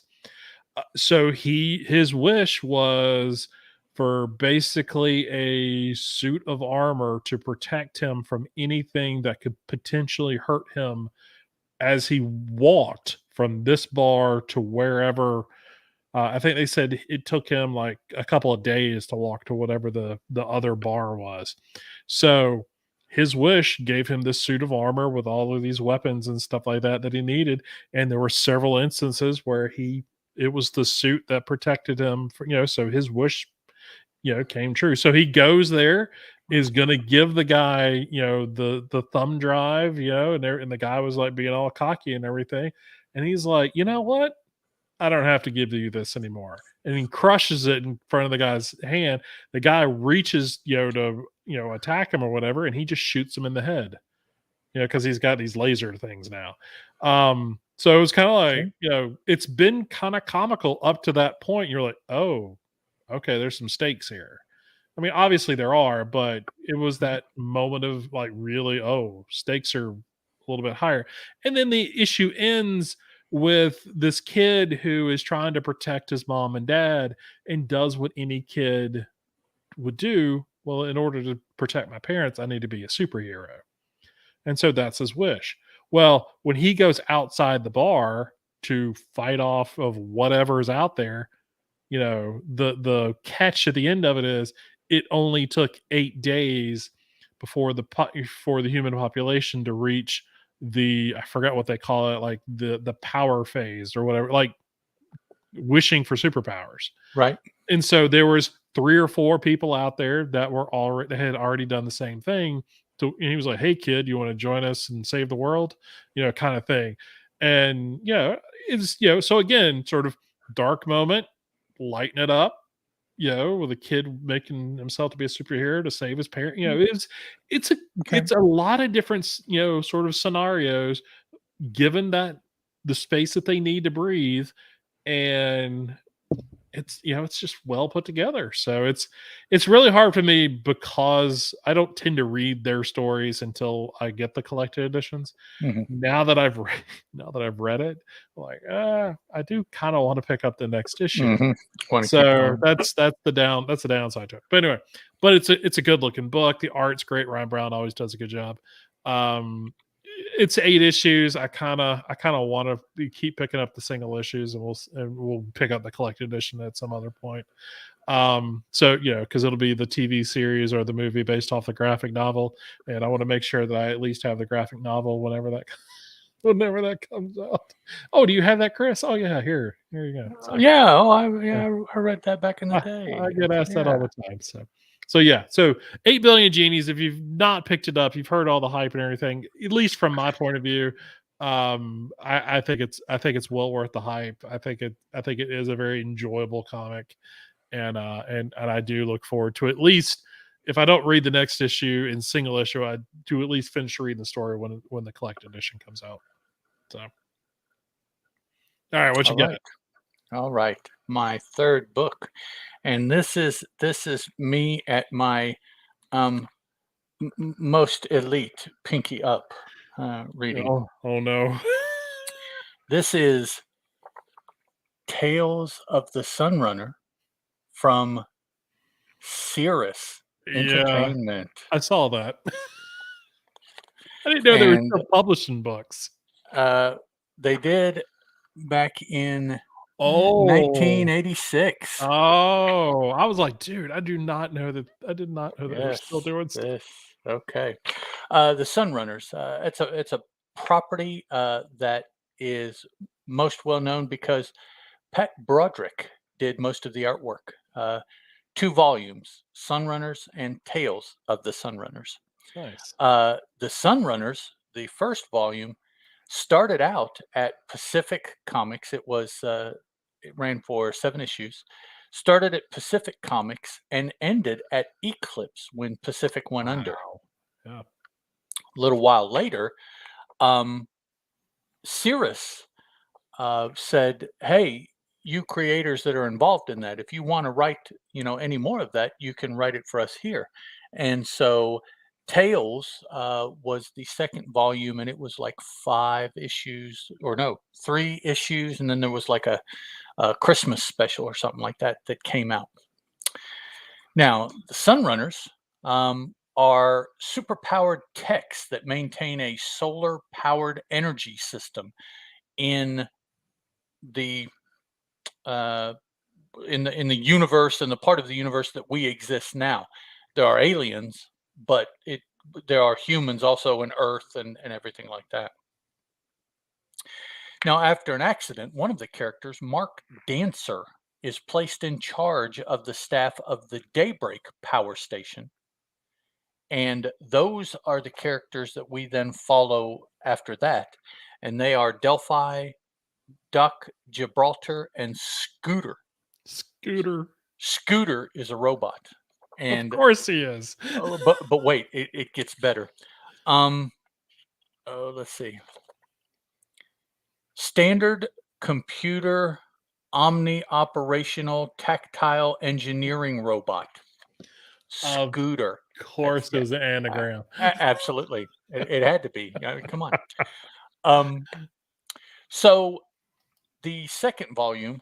This is the first issue, and the reason why this comes up is because last weekend in my mail call, I had bought these off of eBay, and they came in, so I read them, and several of the characters have gone through these big highfalutin sci-fi kind of changes. Like the Mark Dancer dude has become a being of energy. He's no longer flesh and blood like us. The girl Delphi, she is an aquatic, almost lizardy, green, scaly-ish kind of female. She's undergone some changes that in the Tales book, the two of them are kind of in another dimension. She has been captured.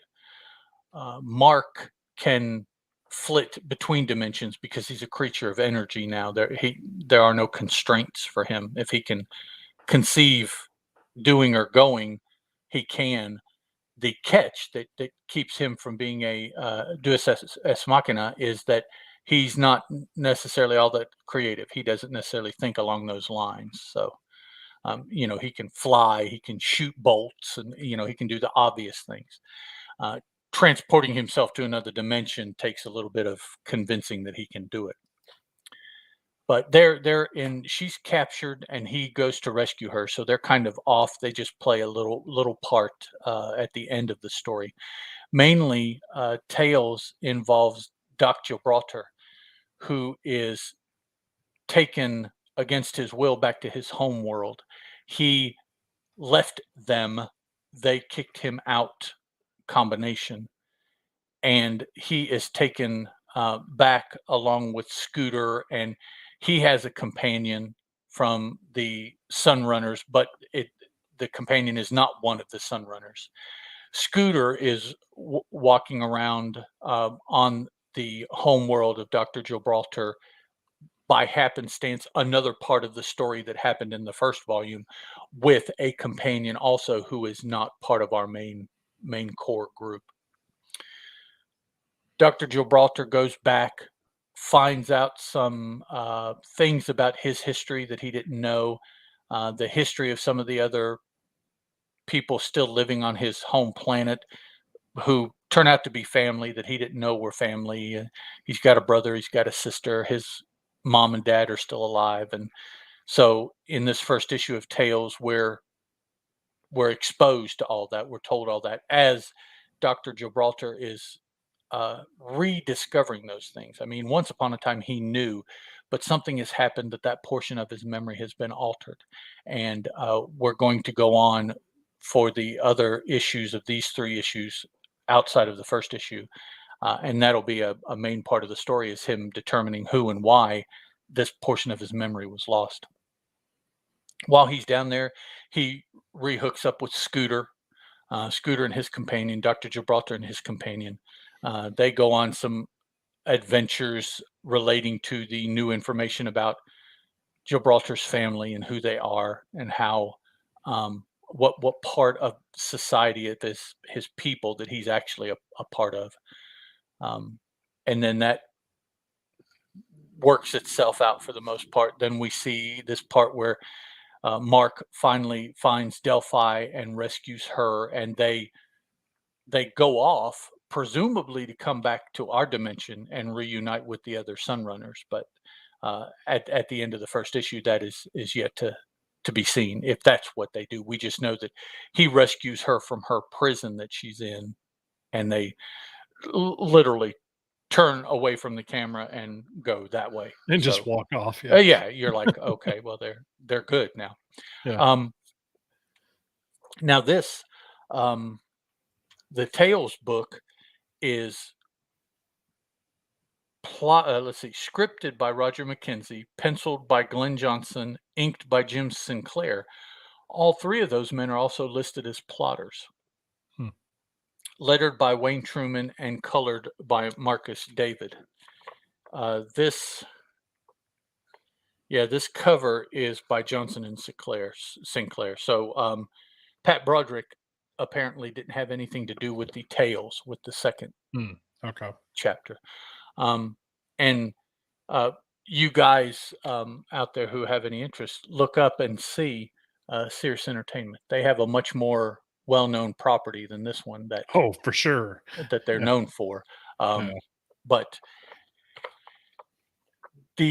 from the mid to late 70s through to the mid 80s, if it's an indie book, give it to me, I'll read it. The exception after about the mid 80s is Image in the mid to late 90s, and then Image when they hit 2000s, they kind of lose me.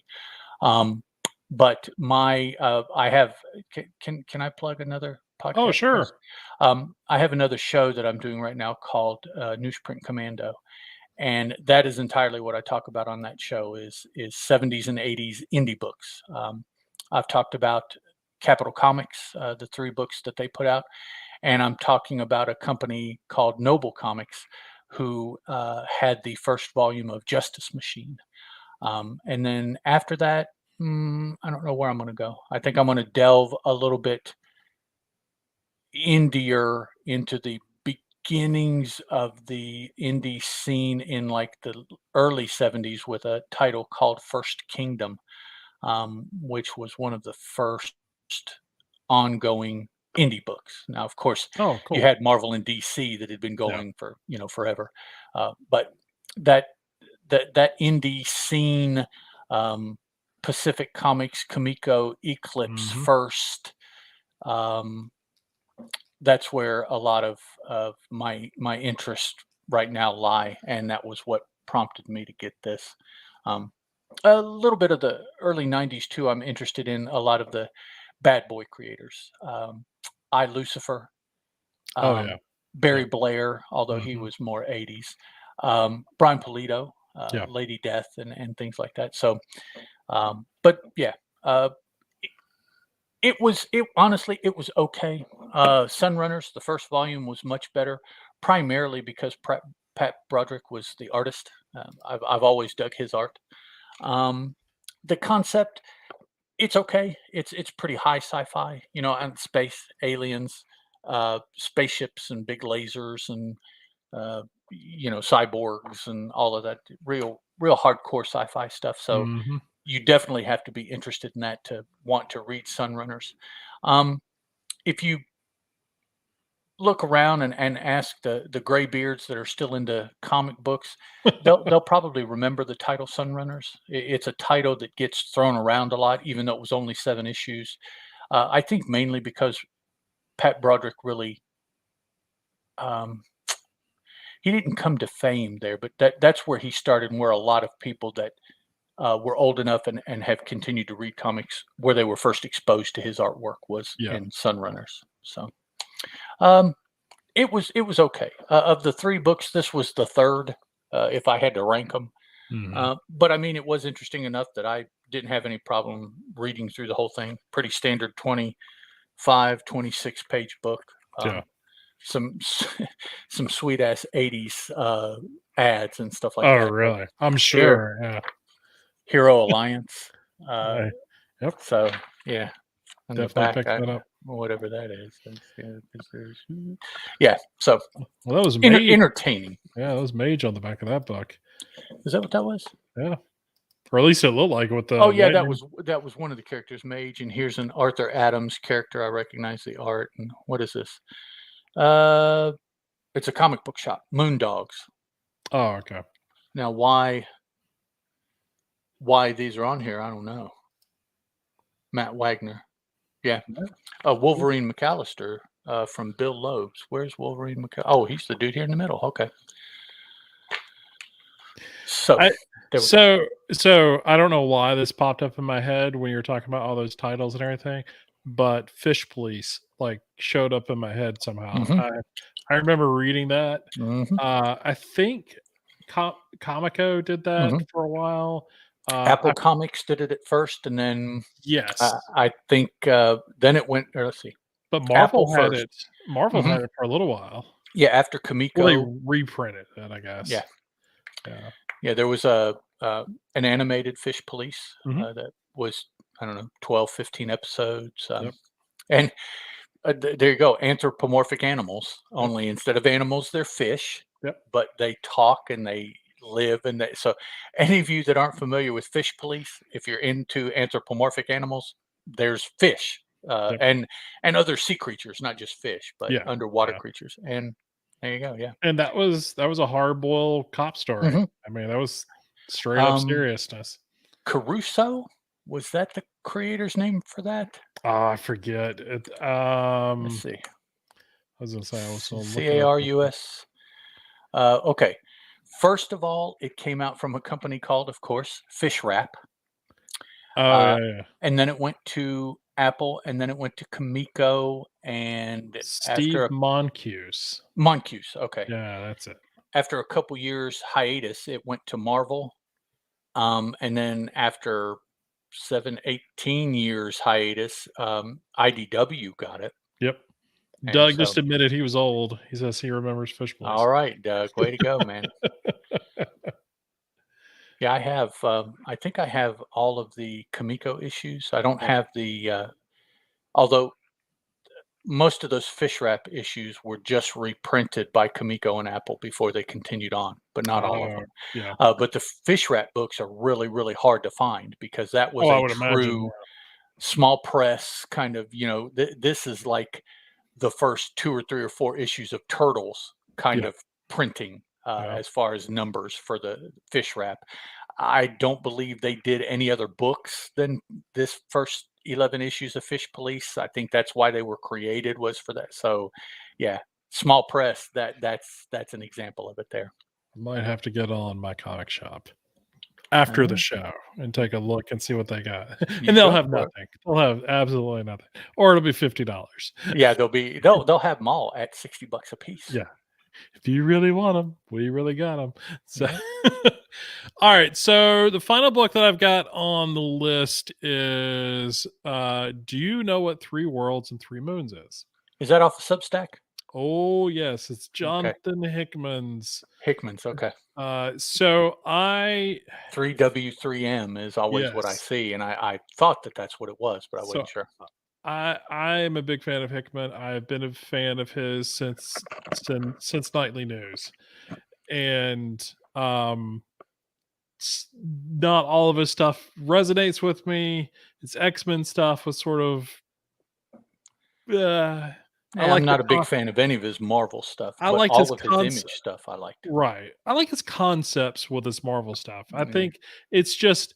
He takes concepts from his creator-owned stuff, or it's sort of that mindset, and it's really hard to do with licensed properties. Yeah, right. And so he does. I feel like he does his best in those confines. But yeah, I much rather would read his creator-owned stuff because he can just go crazy with it. Yeah. So, the inaugural issue of 3W3M or 3 Worlds, 3 Moons is Foundations, and so this is. sort of the it's the first issue of a series. I have no idea how any of this is going to get structured. Um, if it's a continuating story, he's going to be doing, an issue here, an issue there of different things that are going on. I have no idea. But Foundations is the first issue. It's obviously written by Hickman. It's drawn, art is done by Mike Del Mundo and Mike Huddleston. So top notch art team, coloring team. It's all good to go. So this, if so, to get this, and I don't really want to go on the whole Substack thing, but to get the issue, you have to be you have to pay whatever the paywall is for that subscription level. Then you get a hard copy cover, or you get digital and hard copy of their stuff. So you get, all kinds of, everybody who's on Substack has their own sort of tiers and what you get for those things. So you can check out all those creators. There's a bunch of them that are on Substack. So, and not just Substack, there's other ones, but I'm just mainly focused on Hickman. So if you've ever seen a Hickman book with all of the infographics and the very, What do you mean? Isn't that like every Hickman book? well, it's, yes. I If you mean, So he stays true to that. So what he's trying to create is an all new world. I mean, he is creating his a publishing company with teams, creative teams to work on it. He's got Stephen Wacker who's working as his editor. I mean, Cool. so he's got the people in place. It's just, let's see what they're going to do. So this is it. Foundations is a story of this particular issue is the story of father and son who live on a, we'll say, an Earth-like world in some point in the future. It's heavy technology. It's heavy alien worlds. But at the same time, like Hickman can do, it's very sort of brought sort of down to earth by the relationships of the characters. And so this is, the issue starts off with a father who is very dedicated to his job of exploration and discovery, that he's having to go off onto a mission to look at the moon, which is just their moon, but go to the moon because something has happened to at the academy there. So the moon is inhabited by folks. He's taking a team up there. He's trying to reassure the son everything will be fine. It's all routine. Blah blah blah blah blah. And by this reassuring tone, this is not going to be good. Something bad's going to happen. So it's just we've all read stories enough. We know when, oh no, it'll be fine. It'll be fine. No, it's not. So we get that, and then we get more of the sort of graphic pages and stuff like that, and it sort of tells you who the teams are. It's sort of a their itinerary, what their plans are, how they're go about the mission and stuff like that. And then we go through and talk about that there was a recovery mission because something went wrong, and they recovered 4 out of the 5 bodies. But the one that they did not recover is the father, is the one that was sort of leading the charge. And there's no explanation of why they couldn't find him or anything like that through this sort of report. But as we sort of continue to read the book, we discover what happened to him, and that he is not dead that I can tell. He is sort of elevated to this other realm I really can't explain it yet because I don't know exactly what it is based on it's pure Hickman. I mean, That's fair. it's like you don't really know because you get into sort of this, okay, are these creatures, these aliens, these things that are sort of manipulating the situation, they refer to themselves as gods, but is it just are they Thor and Odin type characters, or are they really just just aliens who feel like they're godlike to these humans, or what? You have no idea. I mean, we're way too early in to know this kind of stuff, but these are some interesting looking creatures. I mean, one of them is like, I think he's referred to as the white stag. He's a Mm, white deer. I mean, that's what he is. So it's a beautiful, beautiful book. I I've never seen Hickman put together a bad art team on any of his books. Um, Now he may have had bad art team put on a book for him, but if it's up to him, he's bringing his the folks who can pull off his crazy ideas. And this issue is it reminds me a lot of sort of, I don't know if you ever read Low that he did, but it's kind of it's just sort of wild, bright, vibrant colors. But the things that happen, like this, they go into a room or a cave or something like that, and they're like, "Hey, look, the oxygen levels are at at human level. We can take our helmets off." And so one of the guys like, "Sweet," because they're running low on oxygen. So they're, "Oh, we'll replenish our oxygen supply." He just immediately takes his helmet off without thinking, and his face wipes off. And okay. so it's not just his face, but it's his hair. It's not that his skin like rips off. Literally, it just sort of like a cartoon, like paint. It just sort of comes off his face, and his head is just this. It's just a black void like Cool. head. I mean, it's crazy time. Guess there was something else in the atmosphere. Oh, must be, So, but anyway, um, but we get to the end of the issue, and the kid sort of wakes, the son from earlier in the issue. He's like, 5 or 6. He wakes up from a nightmare. He's like, oh my god, and when he wakes up, he's speaking a foreign language, like a very, very alien language. His eyes are glowing and everything, and his sister comes in, who's probably twice his age. And she's just like, what happened? What's going on? What were you talking? What were you saying? I didn't understand it.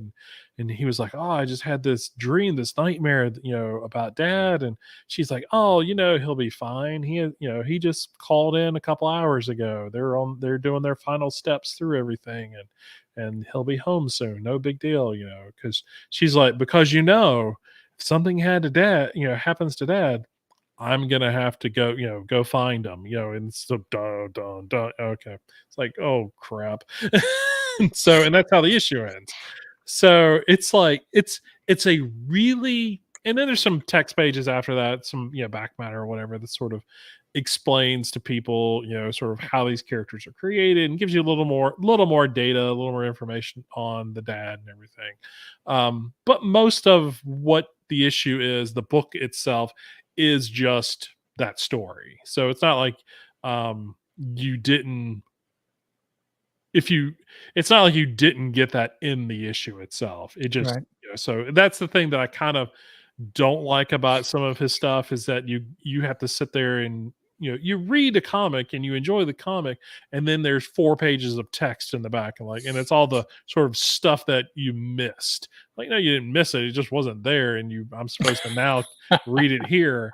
So he doesn't do that with this issue. It's literally like, hey, if you didn't read every email that we put out, or every blog post, or attend to every live streaming thing that we did on, because apparently these characters were created live with an audience, on a stream at one point, Mhm. so the audience has an input to it, which is kind of a neat thing. Um, how much of that really shows up at the end of the day, I don't know because I wasn't part of those streams, but it does, it is kind of a neat process. So Foundations is great. I'm sure you can get a copy of this, if you go subscribe now, if you didn't subscribe before. Um, but so it's a weird book for me to review, but because it's difficult to get. So I don't think it's, I have, and you and I could have a long conversation about these kind of formats and Mhm. ways of getting books on the show, but it's an odd choice. It's a lot like Kickstarter, like we were talking about earlier in the show about, Pluto or Polito, talking about, Toledo. yeah, how he's got his following, he's got his, his audience, and he's not trying to sell to anybody else other than to that audience because he knows that Right. audience is always going to buy his stuff, Right. and he's not, he's not, it is a perfect world for both sides of that thing. And Substack and these other things are very much along those same lines. Yeah. I Yeah. mean, the people that are subscribed to these people who are paying the money are fans. They're the big fans. They're the ones who want it. But the casual reader is not going to be able to read this stuff because they're not going to want to pay the yearly subscription or whatever to Right. get it. That was, when I've said it in the past, that's the reason why I didn't do Tynan's theme, because I'm a fan of his stuff. I'm just not that big of a fan, Right. you know. And so but Hickman's, I'm a big fan of Hickman. Now, I'm also a big fan of Palmiotti and Connor's work, but they're doing Zoop, and that's a completely different thing. Very similar format though. Oh, no, wait. No, they're not doing Zoop. I They're thought they were doing doing or Zest World. yeah, they're doing their own thing, actually. They essentially started one up with all of their people, Palmiotti and Gray and Amanda, and No, but they they're working with a company like this because Alex Segella is doing part of that. yeah, but it's not Zoop. Oh, Zoop okay. is Well, I think it's Zest World or something like that. yeah, Zoop It's a is smaller another one. one. Yeah, Yeah. yeah, but Zoop. Yeah, you're right. Yeah, I get them all confused. Um, Yeah, why not? They are yeah, essentially the same, just who is there is different.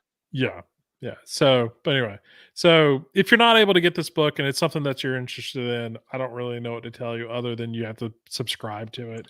Right. Um, but I do, you know, knowing that Hickman's creating a completely new universe of characters and stuff like that has me fascinated. And this is a nice sort of toe into the water, sort of look at what's coming down the road. Um, Peter Rio says, so far none of these platforms grab my money, even if I'm a huge Hickman or Morse. I totally get that. Oh yeah, absolutely. Um, it's horrible to say that I'm not interested in that kind of No, stuff. not No, at it's all. not. No, totally. I will say, full transparency, and I probably should have said this before, but I'm using a review copy. Like, I didn't pay for this. Um, it is something that I've expressed to them that I was not gonna do. I was not gonna buy it, because I can't justify that. Right, I can't yeah, I it's can't justify as much as it pains me as a comic fan. It pains me to even tell Jimmy Palmiotti and Amanda Connor, as much as a fan of them as I am, I can't afford to be a part of their thing. To I would love to, but I just can't. And so, like, if you're going to do a Kickstarter where you're going to ask me for, $40 or $50 for a book every 6 months, sure, I can do that. Not a problem at all. I won't yep, balk at that at all. But if you're going to ask me to do that every month, now I got to start weighing weighing a lot of other financial options about other comics and stuff like that I may or may not be able to get because of this. And that's it. Yeah. Is there a creator that you are so much a fan of that you're willing to put your limited income all on them? Mhm.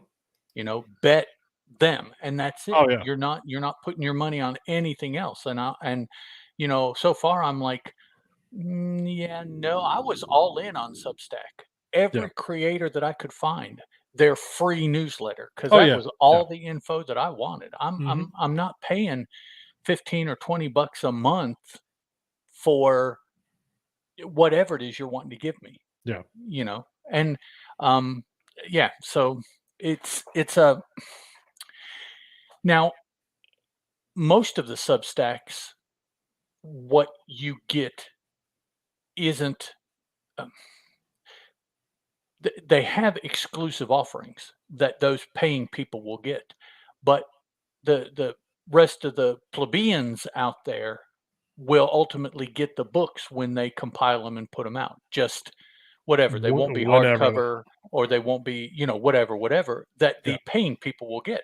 And I'm fine with that. I Yeah. I think that's the way it should be, you Yeah. know.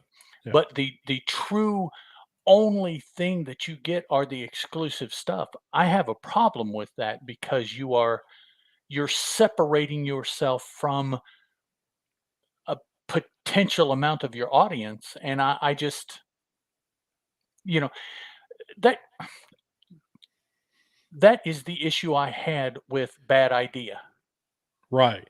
It Yeah. wasn't a new way of doing things that they were doing. It was an exclusivity that they were making in their product. Their intent from the very beginning was to make what they did collectible. Yeah. And I wholeheartedly disagree with that. That is a snubbery that I won't be a Mm. part of. I don't agree with it and I don't like it. Yeah. And that's what some of the Substack has done. Now I don't know if the mail the newsletter that you said that the Palmiati's and them, I don't know how those tiers are set up. But yeah, if it's like Tynan, I was whatever he wants to do, man, I'll follow him everywhere Sure. Yeah. until he starts saying, "Well, you can follow me, but it's going to cost you $15 a month." And then I'm like, Right. "Okay, well, you can take that trip on your own because I'm not coming with you. Sorry." Right. Yeah. Because you're already getting my money with the other stuff that you're publishing through other I'm out here publishers. hyping Wind like nobody's Oh, business. for sure. Yeah. So yeah, I just it, I don't know. I don't have I don't disagree with these people wanting to make money, because No. for so long they weren't even able to make the money that they should have, much Yeah. less what they needed. This is an opportunity for them to do that. That's absolutely fine, and that's where we'll draw the line. I'm Mhm. over here, and you're over there making the money that you need to make. Yeah. That's cool. If we can cross somewhere along the way, Mhm. that's cool. If not, I have Oh, millions of comic yes. books out there that I haven't read. So Exactly. I'm like, okay, I'm not trying to be hateful, but Right. just the realism is that okay, you've already set yourself apart from me. Mhm. I'm fine with that. Yeah. It's an unfortunate thing. Yeah, Um, Doug, that's actually I recently went through and trimmed several of my free Substacks after a year and some yeah. that they've been doing it. I didn't get anything out of what they were doing, so I just went through and dropped a bunch of them actually. Yeah. Yeah. But yeah, it's like I said, it's unfortunate. I mean, Oh, I would hey Peter, really glad to have you out there, man. yeah, thanks for joining us. But I would this is a series, and like I said, Hickman and Palmiotti and Connor are three of those creators that I'm really considering it. And they're really the only ones that I've seen out there as a big fan that I would even and I'm trying to think like who like for me who would be that creator that it's a no-brainer, that I'm just going to do it regardless. And I don't know who that is. I don't know if I have one. I mean, Palmiotti and Connor are, for me, as close as I can get of being the people that I would just give them dumb money just because I've enjoyed their stuff from the not the beginning, but for since the late or early 90s, early 8, whatever that time zone You is. want that Painkiller Jane stuff, man. That's what you want. I want the Painkiller Jane. I want all the Painkiller Jane. And And now that's that Casada is a free agent, how about some more Ash? see, yeah, let's see, now you're going now you're let's get some Ash going, man. Let's bring back 22 Brides while we're at it. let's Let's go ahead I and if you're heck gonna yeah. revive if you're gonna revive, and this is wishful thinking, but if you're gonna revive event comics in any Oh shape, man, hey, bring what is in Casada doing now other than making a cover for Amazing Fantasy 1000 that was that's dropped true. today? Yeah, So, I saw that. but I had already seen that he was doing one. They just hadn't released it yet. But But yeah, that would uh, be sweet if he moves over and starts working with Palmiotti and bring Connor. in Garth Ennis too, doing some of the writing, like the old days. And Yeah, boy. oh, I'm so It'll happy. be the mid late 90s all over again. I'd be so happy. I gotta hurry up and finish all my event comics. Gotta finish my list. So all right, that's enough of all that. Let's we do have so those are all the reviews and stuff that we've got. I apologize. I probably should have been a little more forthcoming about the review copy. Um Well, but you but I paid for it. You didn't pay for it. I had Whatever. I had forgot I had forgotten It it was even in my inbox it until don't matter. tonight. So Mhm. so either way. So but yeah, it's oh man, it's anyway. So we did get some feedback, and the feedback is the thing that I love to death. So we got a direct message sent to us from Doug S, who's a regular YouTube chat. He's a chat regular. Doug's in the chat already. He did DM us and said, I wanted to let you guys know that I really enjoy the new format. Hearing about books from all kinds of different publishers is great. And that's the whole point. Cool That's beans. we it was almost like we were like it was a no-brainer that this is the format we should be using. Yeah, we read too much stuff to Yeah. sit on everything but 3% of it, that Yeah. yeah. Yeah. So it definitely made sense. And I think when we got done with that first episode that we had done like the 666, I never really thought of it that way. Oh crap. Might want to rethink that again. I was thinking 3 6-packs, but at the same time, oh crap. But when we got done with that episode, Ed and I both were like, that really worked. I Yeah. really enjoyed that. Yeah, we were like, that is the format. Yeah. That's the one there. So, Hyper Potato came back and commented on episode 139 after the fact, saying I'm a huge JLGL, Jose Luis Garcia Lopez fan. He said I consider Atari Force his best work. Picked up the first issue, or he's telling us pick up the first issue and give it a try. Yeah, I Collections want have to. been solicited but never published. Yeah, I wanna read Atari Force. Oh, I do I too. really do. After all of that conversation, that episode, Yeah, I yeah. definitely try it. So it's just one of those things. Like I said then, I saw the name, acknowledged it, was like, "Meh, whatever, and just moved on. But it's apparently a gem that I ignored for all these years. And, with, someone who is currently in the chat, I'll throw this out there. He has gotten me and maintained my interest in a DC book from that same time period, Amethyst. I Oh want to wow, yeah. read Amethyst. Wow. I've read a couple of the more recent volumes, Mhm. but I so wanna go back and read that first volume from the mid-80s. Cool. And that's what I did read a little bit of.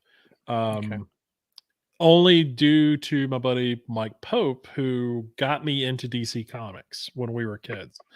Um, he was just one of those guys who just picked up everything that was on the shelf, and so anytime I go and hang out at his house, it was like, "Here you go." Just comics on top of comics, and, that's why I Nice. read DC, the history of the DC universe, got into Titans that way, got into Justice League that way, got into all that stuff that way. It was just he was a big DC Cool fan. beans. until my other buddy Doug Mangum in school that told me DC stood for dumb comics and I needed to read Marvel. It's like, Wow. Peter said it may not hold up, but at the time, Amethyst Oh, was so good. Ernie Oh, Cologne. for Yeah, sure, yeah. yeah. Yeah. And it doesn't necessarily have to hold up for me, Peter. I'm pretty able because I spend so much time reading older books as it is. Putting myself in that mind space, that time frame is not that difficult for me to do for most books. Um, Fortunately, it hasn't gotten to the point that I can't remember what it was like when I was, however old. Oh, yeah. So yeah, it's that's easy for me to do. Even if it doesn't hold up, the nostalgia will help hold it up, and I'll be able to get through many books that way. Yep. Oh, yeah, yeah. You know, And I'm it's I'm and it's usually thinking of the context of when this book actually came out. That's like, yeah, right. this Just totally made imagine sense for if that. yeah, if you were then and you're picking this up and plus having Ernie Cologne on it is not going to hurt. Mm, nope, That's not at that's all. that's well along the path of this is a good book to begin with, even before you read a text piece. Yep. Alright, well, anything else before we get out of here? Outta No, I here? don't I think don't so. know what happened to my throat there. Weird. Okay. All right, Kermit. That's I don't know what that is. I don't know, my voice just went all funky there. So I've been drinking my AHA all night thinking I could clear my throat, but I guess not. So, okay, cool. Well, you can come by the website, the comicaddiction.net, and check out all of these shows as well as the other shows that we've put out and things I just maybe want to post, old episodes. Maybe. I don't know. We'll find out. You can come by our forums at justanotherfanboy.freeforums.net. Join the community there. You can email us if you want to be part of the listener feedback here at the end of the show. You can do that by emailing us at comicbookaddict@gmail.com. Please put in if you're going to remember, put in the subject line, for the show or something to that effect. That way it pops out to me. We get that email is super old. And so I am on a lot of old press releases Hmm. and it's like daily I have to go through and like delete like 20 emails. So like I don't care. But I want to make sure I catch all of your emails. Yeah, So be right. sure to I do look hard enough to make sure that I'm not deleting anybody. So just kind of keep that in mind. But yeah, but you can if you want to catch us, the easiest way to get up with us is what Doug did earlier through DM or just tweet it at us. You can do that to the show at Comic Addiction. Ed is at Teal Productions, and I am at Chris Parton. All of those things will be in the show notes. If you want to come over to the Fans of Boom Studios, our Facebook page, you can do that. Ed is keeping the lights on there and posting all of the links, everything that is going on. And San Diego's coming up, so there's gonna be a lot of announcements. Yeah. They just posted. You just posted today what, like the 4 or 5 panels that they're going to be Yeah, doing? they released the panels that they're doing. Yeah, There's like 5 or 6 yeah. So that lots of they stuff coming. officially are on. Now, if are interested in any like boom creators, you'll have to dig a little bit more. The Right. individual creators are probably on panels all over the Yeah. place. So a lot of stuff going on there. So cool. But yeah, that's it for the show. Like I said, every episode we're gonna try and hit up 6 FOCs, 6 books coming out next week, and then we'll hit 6 books that we have been reading lately. I think I probably need to read some a little bit older stuff if you're gonna start pulling out stuff from I the 80s. I Uh that's the majority of what I read, man. I'm sorry. I if it's brand new, chances are it's Kickstarter, I and told my wife otherwise it's before the show, I was like, I feel like I need to read something nah. extra. No, Something you read the current image stuff. Doug S is with you with the image stuff. yeah, yeah. I'm sure people are going to want, going to be interested in the newer stuff Oh, like yeah, that. And yeah. it's not something I'm reading. So I can't talk about it. And I That's don't want to talk about the new stuff that I do read, which is primarily X-Men, because right. everybody is already talking about that. That's It true. doesn't need any more press. Yeah. I might slip one in here. something I won't talk about is the Hellfire Gala. I'm not Oh, talking about it at all, ever. Some newer DC stuff. I did just read Batman 125 oh, I still to haven't read that yet. to see the new, the new Yep. launch Chip point or whatever you Zdarsky. want to get. Yep. Yeah, so I read. Otherwise, I buy Wonder Woman for Terry. Hmm. I'll read Wonder Woman and the Trial of the Amazons and Nubia and those books. Wonder Woman Evolution Hmm. this week, I think, and Other than that, uh, I don't. I just don't read. I'll probably read the new Daredevil, just Yeah. again to see. Yeah. But otherwise, I don't. I don't keep up. You can ask Peter. I was just on a podcast with him trying to talk Legion of Superheroes. Oh, I sucked because I haven't read Legion of Superheroes in years. What I know from listening to Peter and some other Right. shows talk about the more contemporary Legion of Yeah. Superheroes. That's Yeah. So I was out of my league, man. You hit me around the Great Darkness. I remember reading a Yes, lot of that yes, stuff, that's where I jumped on. I'm like, yes. and I was big fan of I Mark read Waid's the Wade run. Kitson run. Yeah. Yeah. I But read that. since then, I don't, Yeah. I know maybe, some things that have occurred. I know Yeah. about the Legionnaires Hmm. series that were all maybe clones or maybe they were the real Oh, ones. And, the Archie League. Yeah. I yeah, remember reading Archie. that. See, I didn't even Yeah. know it's called Archie. Yeah. Yeah. So I just, I this was a big fan of here, that. I forgot about this is where I live, man, right here. that. So if you want more of that, you can come back on our next episode. I'm sure that it'll keep chugging along. Yep, Yes. next week. So this is episode 140. Everybody who was in the chat, thank you for joining us. Those that are listening to us on the podcast, thank you as always. Ed, we'll be back next week. So thank Yes, you, sir, we sir. will. Thank you, sir, for joining me, and we'll catch all of you next week. Goodbye. Ciao.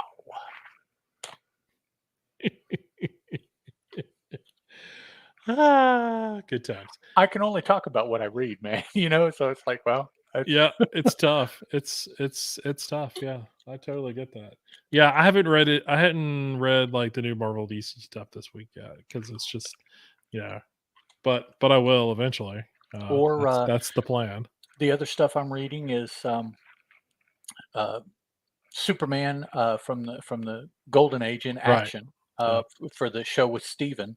Yep. I just found a Batman podcast that is only about 20-25 episodes in, and they started at the beginning, so I'll probably Nice. start reading the Detective Comics Yeah. Batman, because I've got the first of the big Batman in the Golden Age Oh yeah. omnibus or whatever Mhm. those are. So I'll probably start reading that.